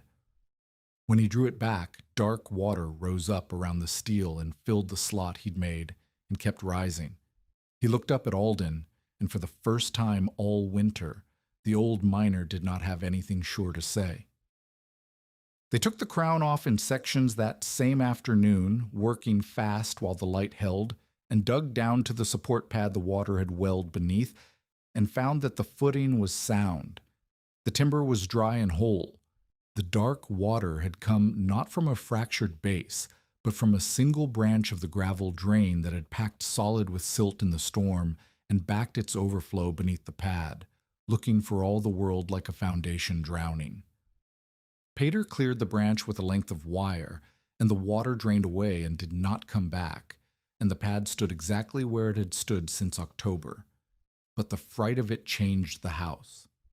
Alden cut a second drainage outlet on the far side so no single blocked branch could ever pond again, and around every structural base he built a removable access panel so that for the rest of the building's life a man could pull a board and see with his own eyes whether the wood that held the roof was dry. Never again would a footing be a thing he had to take on faith. That was the last hidden failure the house ever showed him. What it showed, the county came next, and the county came looking. They came because the numbers traveled. Alden had kept his thermometer readings through the storm on a board by the door, penciled hour by hour, and when men heard them they did not believe them, and then they came to see the board for themselves. Through 3 days of the worst storm in living memory, the living zone at bed height had never dropped below the middle 50s. The corner by the stove had touched the upper 60s and low 70s when the room was full. The vestibule beyond the inner door had frozen solid, which was the proof that mattered most, because it showed exactly how much cold that one small chamber had held back from the room where the children slept. And the coal Alden had come out of a storm that killed men across 4 states with fuel still in the sack, having heated 12 people for the better part of a week on a supply his neighbors had sworn would not warm one man for a fortnight. The numbers were his own, taken with cheap thermometers, and he said so to every man who asked. But a neighbor whose own pipes had frozen solid did not need a laboratory to be persuaded by a house that had come through warm. The comparison that landed hardest was the plainest one, and it came from Aslak Vangen, who had lost every pipe in his Goodsawn house. Vangen sat at Alden's table that spring, and the 2 men laid their winters side by side like cards. Vangen had burned through better than 3 cords of dry wood and a ton of coal, and still cracked his crockery with frost. Alden had come out the far side of the same storm, sheltering 12 people instead of 2, with better than a third of his coal still in the sack. It was not that Alden's house made more heat. It made none, and he never once let a man believe it did. It was that Vangen's 4 proud square walls gave their warmth back to the sky as fast as his stove could make it, and Alden's low-banked shell gave it back slow, so slow that a small fire could stay ahead of the loss. "You didn't burn less because your stove was better," Alden told him. "You'd have burned less because the wind couldn't reach in and carry it off." Vangen went home and banked his north wall to the eaves before the next snow. Elmer Rourke made it plain in front of witnesses, which cost him something, because Elmer had said the loudest that the thing would kill them. He did it standing inside the house, a week after the thaw, with 6 ranchers crowded in out of the cold to see the place they'd all heard about. Elmer put his broad hand flat on the central timber bent, the one that carried the crown load into the ground, and he waited until the talk died. "I stood on this ground in August," Elmer said, "and I told this man the earth would spread his ribs and the water would find his wood. And I want you all to hear me say that I was right about both. Those were the 2 things that would have killed him, and they were real." He let that sit. But I was wrong about the one thing that mattered. I thought he had no answer. He did. He tied the feet so the earth couldn't spread them, and he drained the ground so the water couldn't reach the wood, and he kept the heavy dirt off the roof that couldn't hold it. Every danger I named, he'd already met. He took his hand off the post. "So I'll say the rest of it too, because a man ought to. Don't any of you go home and pile 3 feet of mud on a bare Quonset, because Barta's is warm, his work's because of the parts you can't see. Copy the hill without the bones, and you'll get the grave I promised him," and he dodged. "The hill is the easy part. The hill is not the thing." It was the fullest word of trust the authority skeptic had in him, and he gave it in front of the men whose opinion of him it cost. Ruth Deaver's turn was quieter and came through her hands, the way everything came with Ruth. She had believed he'd freeze. She had lent him horses, telling him it was no blessing. Now she walked the finished house slow, opened every access panel Pater had taught him to build, put her palm on the dry straw behind the boards, felt the banked north wall that stayed mild while the south door went cold, and asked him the practical questions one after another: how the vents were minded, how the drain was cleared, how much the whole of it had cost against a winter's coal.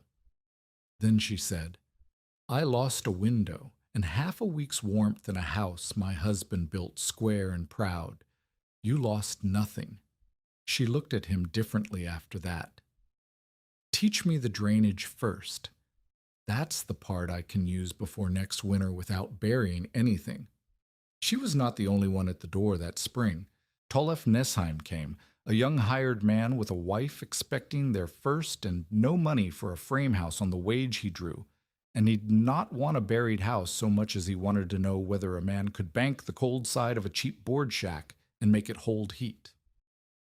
Alden walked his ground with him and showed him where to cut the drainage and how to bank the north wall, and Nesheim went home and did it and carried his family through the next winter on half the coal his neighbors burned.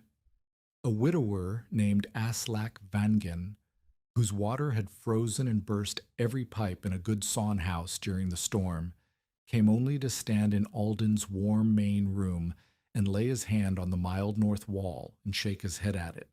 And Randy Solheim, who kept the country school where Joan had once been mocked, came to ask whether a low storm room might be cut into the corner of the schoolhouse, so that 30 children caught by a sudden front would have somewhere warm to wait it out, instead of a road home that no one could walk. Alden drew her the storm room free, the way he drew everyone. Each of them wanted a different piece, and to each of them he gave the piece they needed and the red-lettered warning with it. The county agricultural agent came in March, a careful young man with a camera and a notebook, and he did not take Alden's word for anything, which Alden respected. He photographed the cross-section where the crown was still opened. He had Alden show him each thing in turn, the tied arch feet drawn tight across, the load running through the interior bents into stone pads and never into the damaged steel, the gravel drain and its 2 outlets, the thin light skin over the crown against the deep ground-supported shoulders, the 2 vents that let the house breathe. He wrote it all down. Then he closed the notebook and told Alden the truth, which was that he could not put the county's name behind burying surplus Quonsets, because most men who tried it would build the hill and skip the bones and die under it, but that the wind protection and the way the earth steadied the temperature were worth studying, and he meant to study them. Alden said that was the most honest thing any one official had said to him since he bought the land, and the two of them parted on good terms. So Alden did the thing that would matter longest. He did not sell a secret. He sat at the small table with Joan holding the lamp, and drew in his careful CB draftsman's hand a single sheet that showed the whole of it in section I's, every layer, every tie, every drain, and across the top he lettered a title: Earth-banked Quonset, what must carry weight and what must stay dry. And down in the corner, where a man's eye would catch it last and remember it longest, he wrote one line in red pencil and underlined it twice: Do not place 3 feet of earth across an unsupported roof. He made copies by hand for anyone who asked, and he never charged a cent for one. They did not all build hills. Most took a piece. One rancher banked earth against the cold north foundations of the frame house he already had, and cut his fuel bill for it. Another built a storm vestibule off his kitchen door, a little unheated chamber to break the wind, exactly as Alden's had broken it. Men who'd laughed in August tied down their roofs better, dug drainage trenches they'd never bothered with, cut low interior storm rooms into a corner of the house to retreat to when the worst came. A few built low-curved shelters for stock. Only 2 or 3 that first year buried a whole building, and those men came to Alden first and built the bones his sheet showed because Elmer had frightened them properly and Alden's red line had frightened them more. Vernon Pike was not converted by any of it. He was threatened by all of it. Pike stood in his own supply yard and told anyone who'd listen that the storm would have passed over the whole county without a single frozen pipe if people had simply laid in coal enough. His coal, instead of chasing a lame man's mud pile.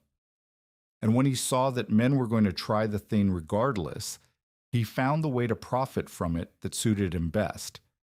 He began advertising what he called a Barta-style burial kit, a stack of roofing felt, a coil of tar paper, and 2 shovels sold together at a price, with a printed card that promised a warm buried home for the price of a weekend's work.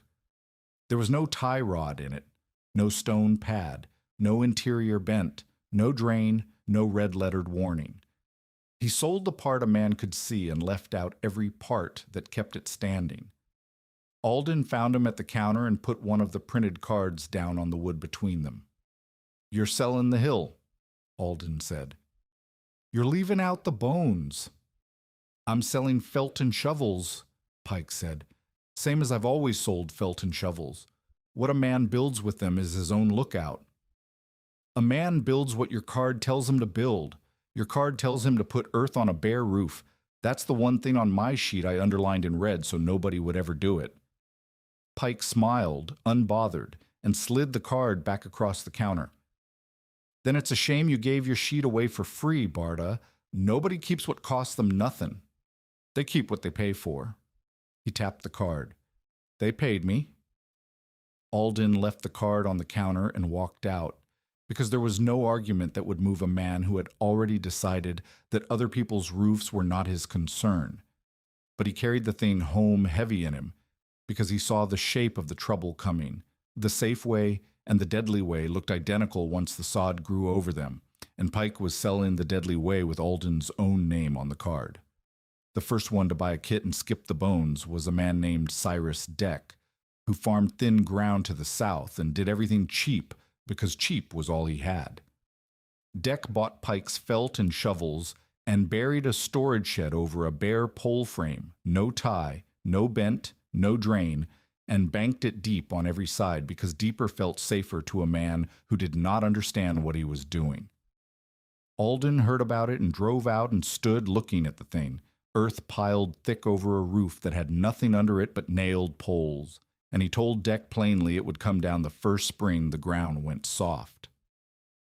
Deck said Barta was just sore that another man had built one cheaper. Alden could not make him hear it. He drove home knowing that shed was going to fall, and that when it did, it would not fall on Cyrus Deck's name. It would fall on his.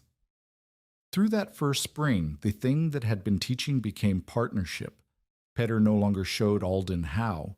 The two of them worked out the how together, two builders with different hands. They mixed a dozen soil ratios side by side and argued the merits. They tore out the makeshift south entrance and redesigned it together, a proper masonry and timber vestibule with a real threshold, and it was Alden's idea as much as Peter's. And Peter said so, which from Peter was a coronation. It was Alden who saw that the old vestibule had let cold pool at the door sill where it did the most harm, and drew the new threshold raised a hand's height so the cold air would have to climb to enter, and mostly would not bother. Peter studied the sketch a long moment. "I've built 40 entries," the old man said, "and I never raised the sill. Cold pools low. Of course it does. I knew that in the mines, and never once thought to use it at a door." He tapped the drawing. "That's yours. I'd not have got there." And he built it Alden's way without another word, which was the only argument Peter ever conceded on the merits. One evening, sitting outside as the light went long, Peter told Alden the thing he had never told him, about the sod house he'd been born in on the Dakota grass, and the winter the roof of it had come down on his family in the night under wet snow, because his father had built the hill and not the bones, because nobody had told his father there were bones. "That's why I stopped on your road," Peter said, looking at the fire and not at Alden. "You had the same hill my father had. I've been walking past that hill my whole life." He was quiet a while. "The mines taught me where weight goes, but it was that roof coming down when I was 6 that taught me weight was worth learning." They clashed only once, and it was over the very thing that would soon be tested. Peter wanted every earth-covered structure built to the full standard of the house, tied, bented, drained, panels and all, or not built at all. Alden argued that there wasn't always time for the full standard, that a man facing a storm in 3 days with stock to save couldn't dig footings and stone pad every bent, that a lesser thing built right for its lesser purpose was better than a perfect thing built too late. Peter called that the first step onto Pike's Road. Alden said it was the difference between a house a man lived in and a shed an animal sheltered under, and that pretending they were the same was its own kind of lie. Neither of them gave way. It was the only lesson Peter ever failed to win, and Alden did not know yet how soon he'd have to prove he'd been right. Before he left that spring, Peter took the miner's level from under his arm, the one he'd carried onto Alden's parcel the morning he cut out the failed brace, and he put it in Alden's hands. "I've been carrying this out here to check whether you understood where the weight goes," Peter said. "I don't need to check anymore. Keep it." He closed Alden's fingers around it. "You're not my apprentice. You haven't been since the storm. You're the man I'd send someone to." The test of their one disagreement came before the snow was even gone. A warm spell between storms melted the top of the great drifts, and then the cold clamped down again overnight and froze that meltwater into a crust of ice over everything, a hard shell that sealed the grass away from every animal on the plains and blocked the roads under a glaze no wheel could climb. It was the second killing edge of that terrible winter, the one that came after the wind. The stock that had survived the blizzard now stood over feed they could not reach, and across the whole region cattle and sheep began to die in the open, not from cold, but from hunger, walled off from the grass by an inch of ice. Word came in of herds cut off, of families who could not reach their own back sections, and before the winter ended, the government would send aircraft to drop feed and military machines to break the roads open. That was the size of the thing bearing down. Ruth rode over hard one gray morning, and there was fear in her this time she did not trouble to hide. "Near half my flock's trapped past the east draw," she said. "The ice has them penned where there's nothing to eat, and I can't get feed across, and there's another storm building behind the hills. If they're caught in the open when it hits, standing on empty bellies, I lose the half of them, maybe more. She looked at the low, grassy rise of his house. You built a warm thing for people out of nothing in 3 months. I've got 3 days and 140 head. Tell me there's a piece of it that works for sheep. There was, but not the whole of it. And this was the exact argument he'd had with Pater, walked out of the sky and set down in front of him with a flock's lives on it. Pater came out to help and made it 2 days before the sickness that had been circling him all winter caught him at last. He went hot and weak on the second morning, coughing deep, and Alden drove him the 14 miles to town in a borrowed truck and left him with the doctor there, and drove back alone to a half-built shelter, a rising wind, and a decision no one was left to check. For the first time since the morning Pater cut the brace out of his wall, Alden approved every brace himself. He did not build Ruth the full house Pater would have demanded. There was no time, and animals were not people, and their wet breath in a sealed space would poison the air worse than any cold. He built the lesser thing, built right for what it was. He scraped a shallow trench in the lee of the east draw, out of the wind's reach. He set curved ribs of salvaged stock panel and timber over it, low and rounded so the wind would climb and pass the way it climbed and past his own roof. He anchored the whole of it against the coming storm with buried dead men. Timbers sunk crossways in the frozen ground and roped to the frame so the wind could not lift it. He banked earth only on the windward side and left the leeward side open in controlled gaps, because sheep breathing in the dark needed air more than they needed warmth, and a sealed shelter full of stock was a shelter full of sickness. He kept the heavy earth off the unsupported center, the way Pater had drilled into him until it was in his hands and not just his head. And he stacked Ruth's own hay outside the waterproof skin, where it shed the weather and blanketed the stock at once. He built it in a day and a half with Ruth and 2 of her hired men and Joan carrying, because a day and a half was all the storm would give him. The frozen ground fought the dead men. They had to thaw each hole with a fire of precious wood before the timbers would sink, and every hour spent thawing was an hour the black line behind the hills climbed higher. His ankle went at midday of the second day, and he worked the rest of it on his knees where the standing hurt too much, setting ribs by feel, and Joan brought the panels to his hands one at a time so he would not have to rise. They drove Ruth's flock in from the trapped ground as the first flakes came sideways on the front edge of the wind, 130-odd head crowding into the low dark shelter, steam rising off their backs. And Alden pulled the last panel across the windward gap and drove the last stake as the light died. He had built a house for people in 3 months. He had built this in 36 hours, alone in the judgment of it, and he would not know until morning whether the judgment was sound. Ruth wanted it closed up tight and warm as his house, and they had the argument standing in the wind with the light going. "They'll freeze in a thing that open," she said. "They'll rot and choke in a thing that's closed," Alden said. "Sheep aren't people, Ruth. They make their own heat if you shelter them from the wind and keep them dry and let them breathe. Seal them up, and you'll pull dead ones out that the cold never touched." He did not give way, and it was not Pater's voice he used to hold his ground. It was his own. Trust the parts you can't see. That's the whole trade. She trusted it, because she had walked her own frozen kitchen and seen what a proud, tight house did when the wind got in.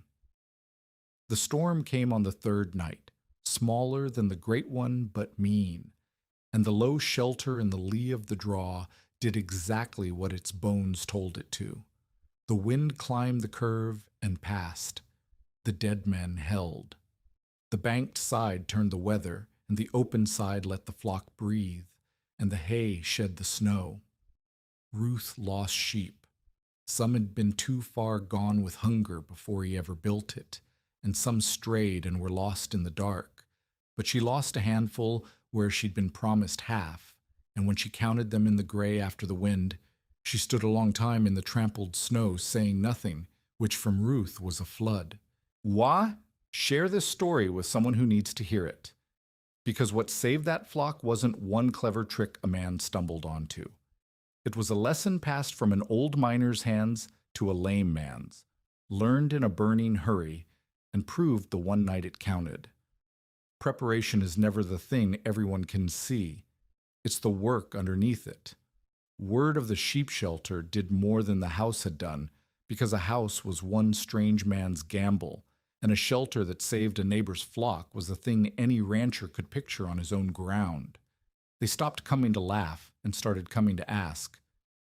Men who had said gopher mound at the feed store stood in Alden's yard turning their hats in their hands, asking how deep the dead men went, how wide the gaps, how much hay. Alden began holding demonstrations on Saturdays, and he taught them the way Peder had taught him through breaking. He made every man build a little arch of laths and load it with pebbles until it sprang its feet and collapsed in his hands, so that each of them felt in his own fingers the exact thing that wanted to pull his roof apart before he ever built a real one. You don't understand the danger till you've felt it let go, Alden told them, holding up the sprung laths. Now you've felt it. Now you'll tie your feet.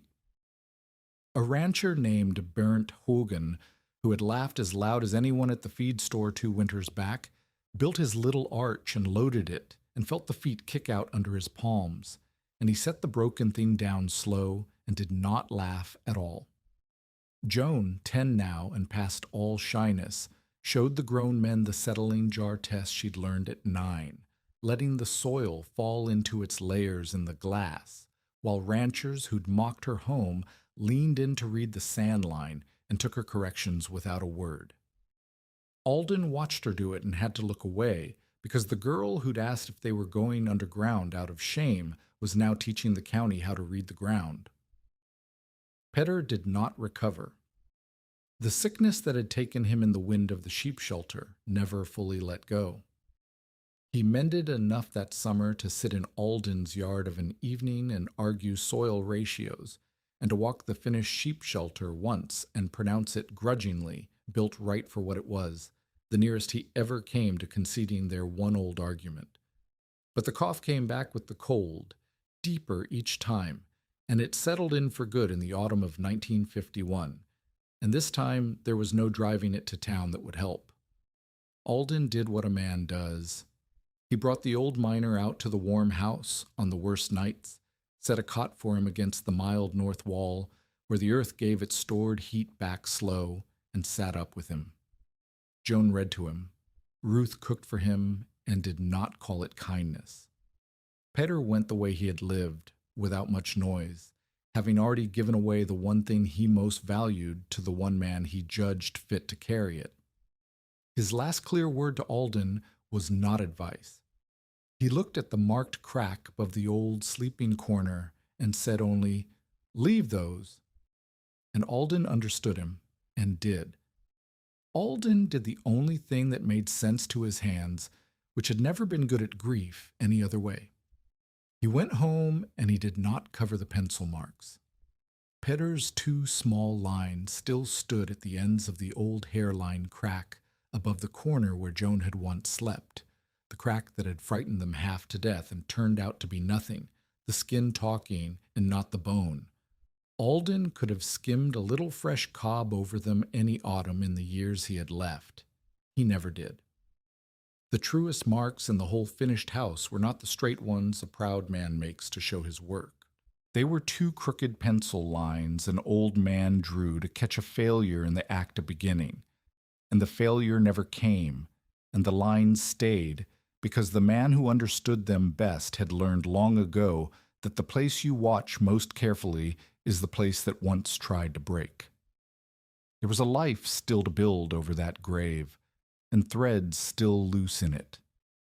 Pike was selling the hill without the bones and calling it Barta's, and somewhere out in the county one of those bare-roofed sheds was waiting for the rain that would bring it down and put the blame on the wrong man. Ruth Deaver came by more often now than any loan of horses could explain, and stayed longer, and the two of them argued about drainage and cost the way people argue when the arguing is the point. And Joan was drawing her father's plans clearer than he could draw them himself, looking down a road toward a life he could not yet see the end of. What all of it became, whether the man who saw where weight traveled could keep his own name from being buried under the cheap imitation of his work, and whether the widow who'd told him he would freeze would spend the rest of her winters under his roof, was still that autumn unsettled ground. In the 2 years after Pater died, Alden stopped being the strange man on the Halvorsen ground and became, without ever asking for it, the man people drove to when the sky looked wrong. He did not seek the standing. It accrued to him the way water finds the low place, because he was the one who had come through the worst storm in living memory warm, and because he gave away everything he knew for the price of listening. He kept the miners level by the door. He checked the pencil marks each autumn. And the first time a danger came at his house that Pater had never once mentioned, he found the old man's lessons already waiting in his hands, fitted for a threat neither of them had ever discussed. The danger was fire. It came in the dry end of a summer that had not rained since June, when the grass on the whole plain had gone the color of a lion and stood tinder brittle to the horizon. A freight locomotive threw sparks along the rail cut west of the settlement, and the wind, the same northwest wind that Alden had built his whole house to refuse, took the sparks into the dry grass and drove a wall of fire east toward the ranches, low and fast and roaring, faster than a man could ride ahead of it for long. And Alden looked at his own roof and saw, for the first time, that he had built a vulnerability into his salvation. The sod that covered his crown, the rooted prairie grass that held the thin earth in place and made the whole thing look like an honest hill. It was dry now, dry as everything else, and a house roofed in grass was a house wearing kindling. The curve that sent the wind over would send the fire over too, but the fire did not need to get inside to kill them. It only needed to catch the grass on the roof, or the timber of the vestibule, or the tar around the stovepipe. He did not panic because Pater had spent 2 years teaching him that panic was only a man refusing to ask where the danger traveled. So Alden asked. He asked where the fire would go and what it would reach for, the same way Pater had taught him to ask where the weight went and where the water ran. And the lessons came up in his hands already knowing the answers. He put Joan to the pump and set every neighbor who reached the yard to work, and he did not try to save the whole roof, because you cannot save everything, and the man who tries loses the thing that matters. He cut the dry grass on the crown down to the dirt with a scythe, fast, stripping the kindling off his own roof so the fire would find bare earth and nothing to catch. He scraped a wide bare band clear around the vestibule and the entrance, down to mineral soil, a fire break the flame could not jump. He closed the exterior vents on the windward side so no ember could ride the draft inside, and opened only the low leeward vent in the lee, where the fire's own wind would not drive sparks. He kept the water not for the roof was earth, and could not burn once the grass was off it, but for the timber vestibule and the tar collar and the fence line, the few things fire could take. And then he brought the neighbors inside, into the low earth house that could not burn, and he stood in the scraped bare yard and watched the wall of fire come. It came over them the way the wind had come over them, and for the same reason.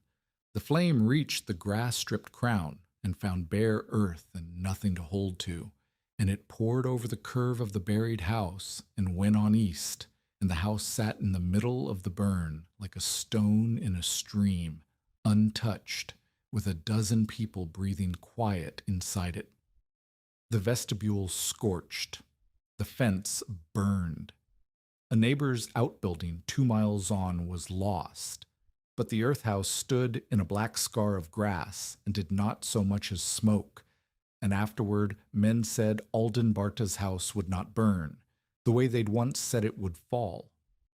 It was not that the house would not burn. It was that a man had stood in front of it and asked where the fire wanted to go, and then made sure it could go anywhere but into his family, which was the whole of what Peter Kvame had ever taught him, worked in a new element on a day the old man did not live to see. Alden checked the pencil marks that night out of habit and found them where they always were, and understood that the marks were not really about the crack anymore. The trouble he had seen coming from the first arrived the spring after, and it came as he'd known it would, wearing his own name. Cyrus Deck's cheap buried shed. The one Deck had built off Pike's kit, bare poles under 3 feet of earth, no tie and no bent and no drain, took a hard spring rain that soaked the earth heavy, and the roof that had nothing under it did the only things such a roof can do. It sagged and split and came down into the shed in a slow collapse that buried a season's stored feed and killed nothing only because nothing was standing under it at the time. Deck stood in front of his ruined shed and did not say he'd built it wrong against advice. He said he'd built it Barta style, and Vernon Pike, who had sold him the kit and printed the card, seized the collapse like a gift. Pike carried it to the county. He said the earth-covered buildings spreading across the district were a public danger, that a man had already nearly died under one, that the whole reckless fashion traced back to Alden Barta and his gopher mound, and that the county ought to prohibit the burying of surplus structures altogether before someone's children were crushed in the night. And the terrible thing, the thing that kept Alden awake, was that Pike was half right in exactly the way he'd always been half right. A buried building built the wrong way was a public danger. Deck's shed had nearly killed a man, and once the sod grew over them, Alden's safe houses and Pike's deadly kits looked identical from the county road. A hill was a hill. Alden could not point at a grassy mound and prove from the outside whether it had bones. The danger and the safety wore the same face, and Pike was asking the county to outlaw both because he could profit from the confusion.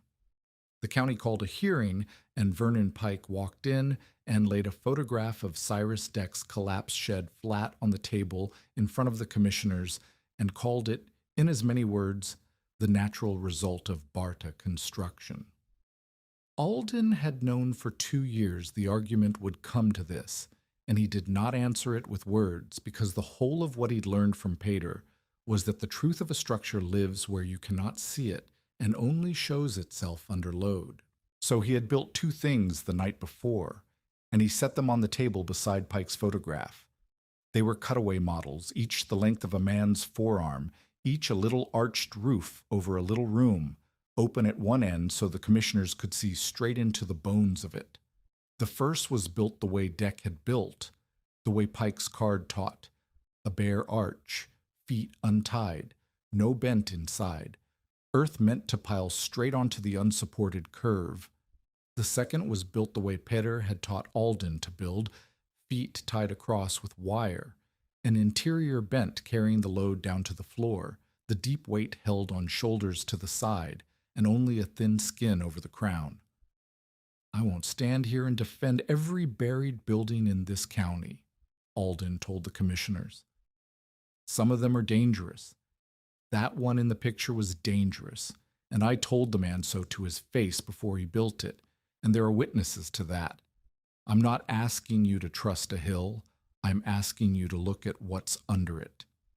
He set a flat board across the first model's roof and began to stack lead sacking weights onto it, one at a time, the way a wet snow stacks up on a roof through a long night.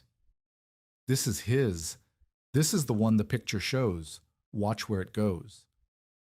At the 4th weight, the untied feet of the little arch kicked outward, and the crown dropped, and the whole model spread and collapsed flat on the table with a small final sound that no one in the room mistook. Alden left it where it fell. He moved the board to the second model, the one built right, and he stacked the same 4 weights, and then a 5th, and then a 6th, more load than the first had held twice over.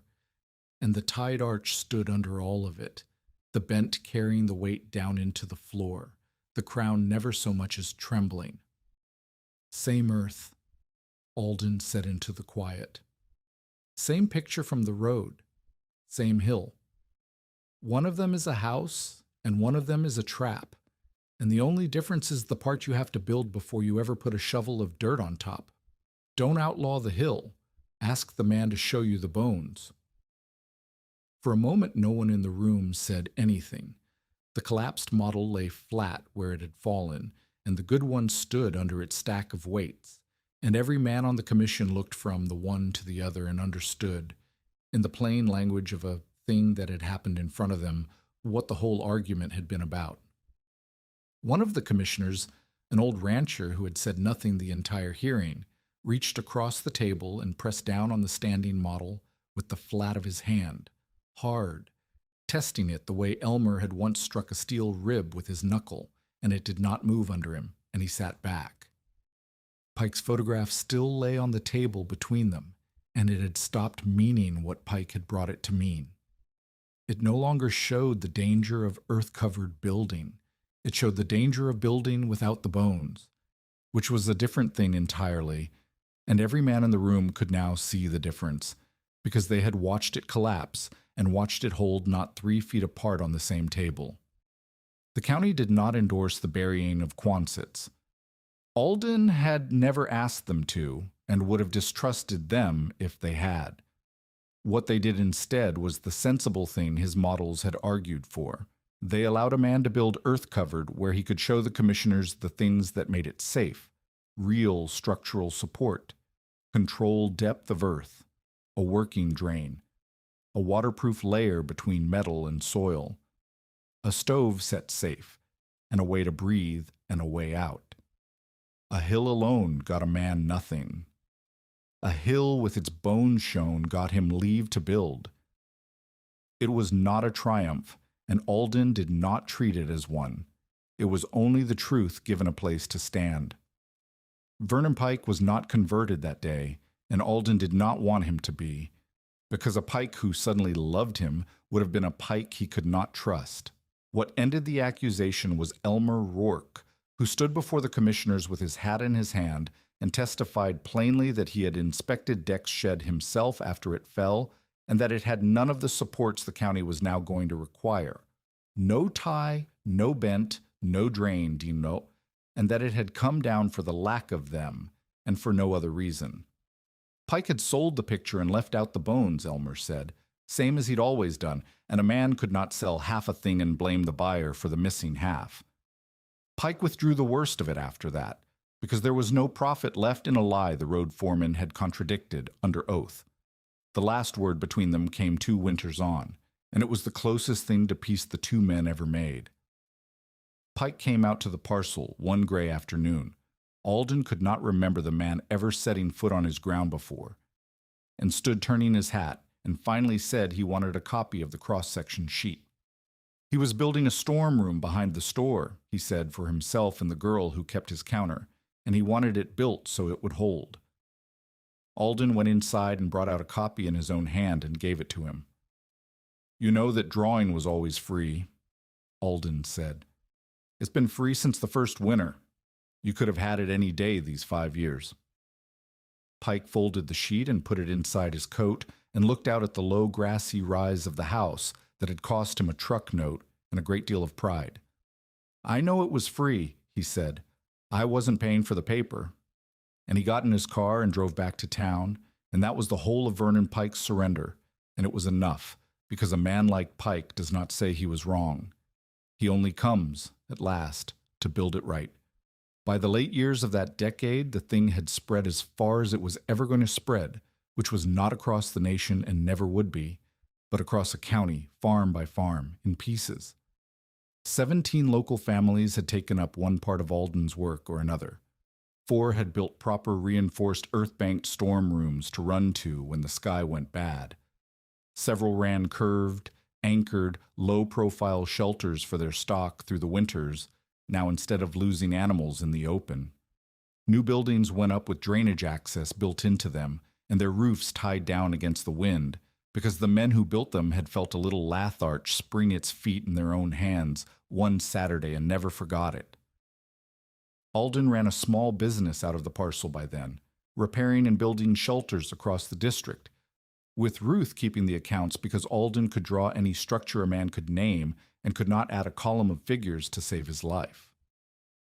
A build day at the height of it looked nothing like the desperate summer of 1948, and Alden never stopped being quietly amazed by the difference.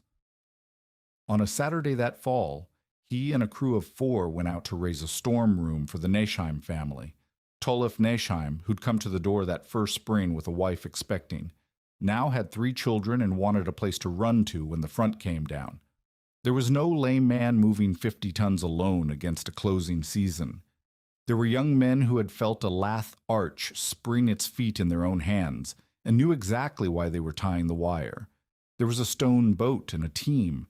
There was Joan, home from her drafting course, walking the site with the plan she'd drawn and correcting her father's crew on the slope of the drain with an authority none of them thought to question. They dug the footing and tied the feet and set the bent and cut the drain and laid the felt and banked the shoulders and skinned the crown, all of it in a single long day, and when the light went, they stood in a finished earth-banked room that would hold a family warm through anything the sky could send. Tolef's youngest, a girl of 5, asked her father if this was a gopher mound like Mr. Barta's, and said it proudly, the way a child says the name of a thing everyone respects, and Alden had to turn away and busy himself coiling rope, because the word that had been meant to bury him had somewhere in 12 years become a word a child used for safety. He taught the whole time he built, because Pater had taught him that a thing you cannot teach is a thing you do not truly understand. He took on a young man named Halvor Brekke as something between a hired hand and an apprentice, a serious boy with careful hands, and he taught him the way the old miner had taught, through breaking first, then building. He made Brekke fail a dozen little models before he trusted him with a real footing. He made him clear a drain by hand in the rain so he'd never again doubt why it mattered. And the day Brekke first tied a set of arch feet without being told the order to do it in, and then walked the length of the finished frame and laid a level against a foot and found it true, Alden watched the boy's face do the thing his own face had done years before under Pater's eye, and understood that the knowledge was not going to die with him. It had legs now. It walked on other men's hands. You could see the change from the county road itself if you knew what to look for, which few outsiders did. A stranger driving through would see only ordinary ranch country, but a man who understood would see it everywhere. The low-grassed shelters curved against the draws where stock wintered now, instead of dying in the open. The north walls of a dozen frame houses banked to the eaves in earth against the killing wind. The little unheated storm rooms cut into corners and hillsides all across the district, waiting quiet for the next bad sky. The drainage trenches, the tied-down roofs, the vestibules breaking the wind at doors that had once opened straight onto it. None of it looked like Alden Barta's house. That was the point, and it was his deepest satisfaction that the lesson had spread not as a fashion for burying buildings which would have killed people, but as a way of thinking about weight and water and wind that a man could apply to whatever he was already building. The county had not filled up with gopher mounds. It had filled up with people who asked the 4 questions before the snow came. Ruth. That was the other thing those years built, and it built the way everything worthwhile in Alden's life had built, slow, and through work, and against a good deal of his own stubbornness. They had come together over drainage and stayed together over argument. Ruth Deaver did not flatter him, and never had. Going back to the first afternoon, she'd told him he'd likely freeze. What she gave him instead was the one thing Pater had also given him, and no one else would. She told him the truth about himself. She told him that his habit of solving every problem alone, of crawling out onto his own roof in a storm rather than trusting another pair of hands, was not strength, but a kind of pride, and that it had nearly killed him more than once and would finish the job eventually if he did not learn to let people carry a share. And Alden, who by then could take a hard, true thing from someone who'd earned the right to say it, told her back the truth he saw in her, that she treated every dollar spent as the first step toward ruin, that a woman who had buried a husband and counted frozen lambs had learned to see disaster in every open hand, and that she was going to worry herself into a small, hard life if she could not learn that some spending was seed and not loss.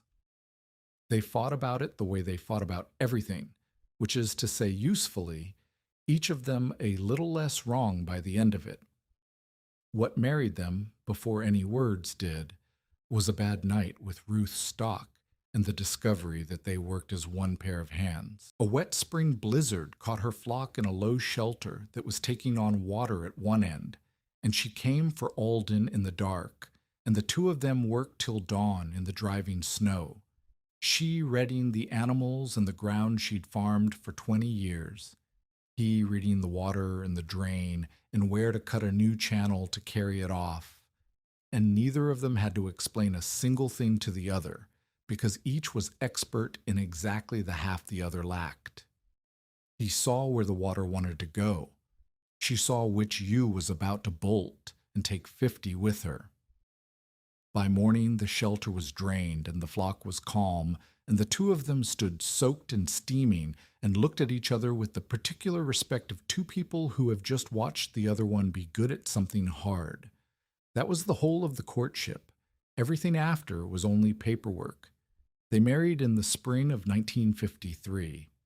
There was no great romance in the telling of it, and neither of them would have trusted one. What there was a project. They built a covered storm passage connecting Ruth's sawn lumber ranch house to a new earth-banked shelter dug into the rise behind it, so that in the worst weather the two of them could pass between the warm, ground-sheltered room and the house without ever setting foot in the wind. His knowledge and her land joined by a tunnel through the earth, which was as honest a wedding as either of them could have designed. Joan stood up beside them, 12 years old, and she carried Peter Kavame's miner's level in her two hands through the whole of it, because there was no one there who did not understand that the old man had a place at that wedding, and that the level was the nearest thing to him left in the world. The years after that compressed the way good years do into a handful of images a person keeps. Joan grew up and went away to study drafting, and came back able to draw her father's structures cleaner and truer than he had ever drawn them himself, so that the hand-lettered sheet that had once been a desperate man's diagram became, in her hands, a proper set of plans that a builder anywhere could read. Alden and Ruth went on living in the original Quonset, the gopher mound itself, the first one, the one he had nearly died building, and over the decades they made it more than it had been.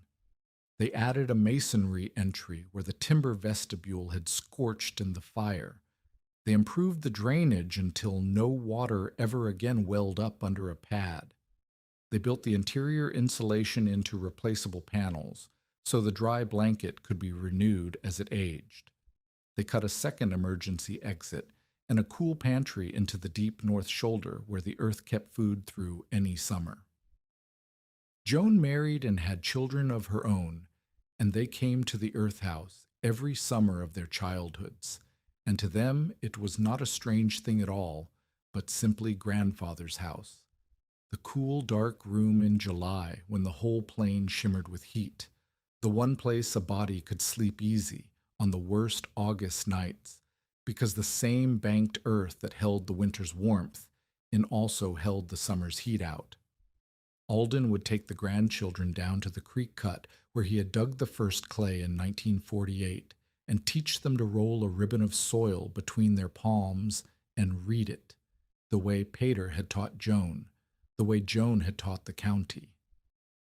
The oldest of them, a boy, once asked his grandfather whether he had really almost died building the house, and Alden said yes, twice that he knew of.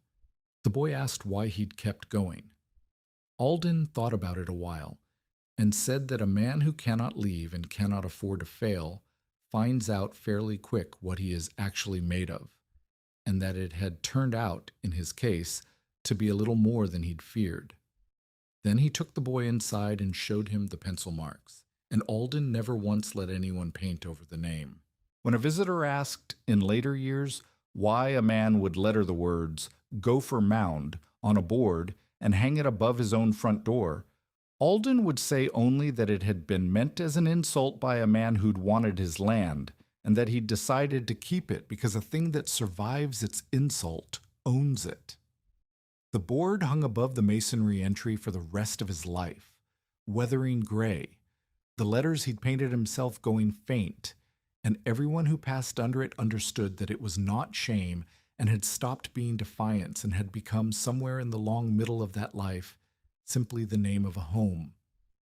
Ruth died first in the early 1980s, and Alden lived on in the earth house a few more winters without her, checking the pencil marks each autumn out of a habit 40 years deep, until he died there himself in the winter of 1986, 71 years old, in the low, warm room he had built against every voice that told him it would be his grave.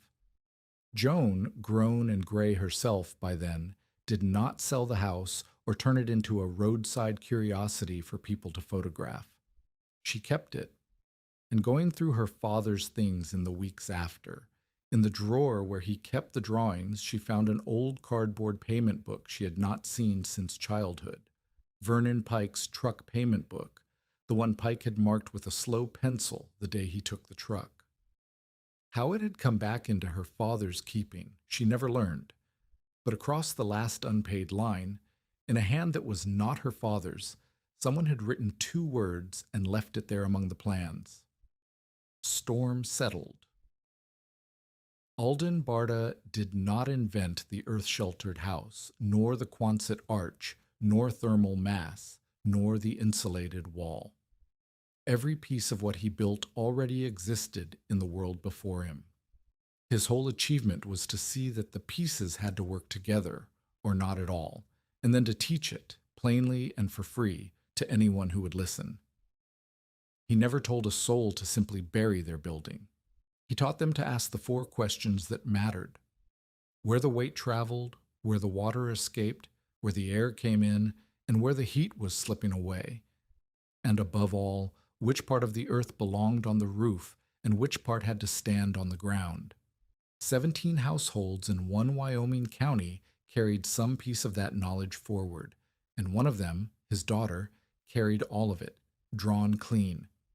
He lived nearly 4 decades in the first house he built, the one everyone had promised would kill him. Joan remembered more than any grand thing the smallest habit of his later years. Every autumn, before the first storm, her father would take a lamp to the central post and check the 2 crooked pencil marks an old miner had made beside a crack that never grew, running his thumb over lines that had not moved in 40 years. He was no longer the desperate man who had hidden his failures under fresh dirt in the summer of 1948. He had become, and stayed to the end, the only kind of builder Pater Kvama had ever respected, the kind willing to walk up to the exact place his work might fail and look straight at it every single year, whether it needed looking at or not. In January of 1949, the wind came down off Canada faster than anything the plains had a name for, tearing the warmth out of every wall and roof it could reach, and then it reached a low, grass-covered rise 14 miles from Newcastle, climbed the smooth back of it, found no edge to seize, and passed over and went on, and the people underneath it lived.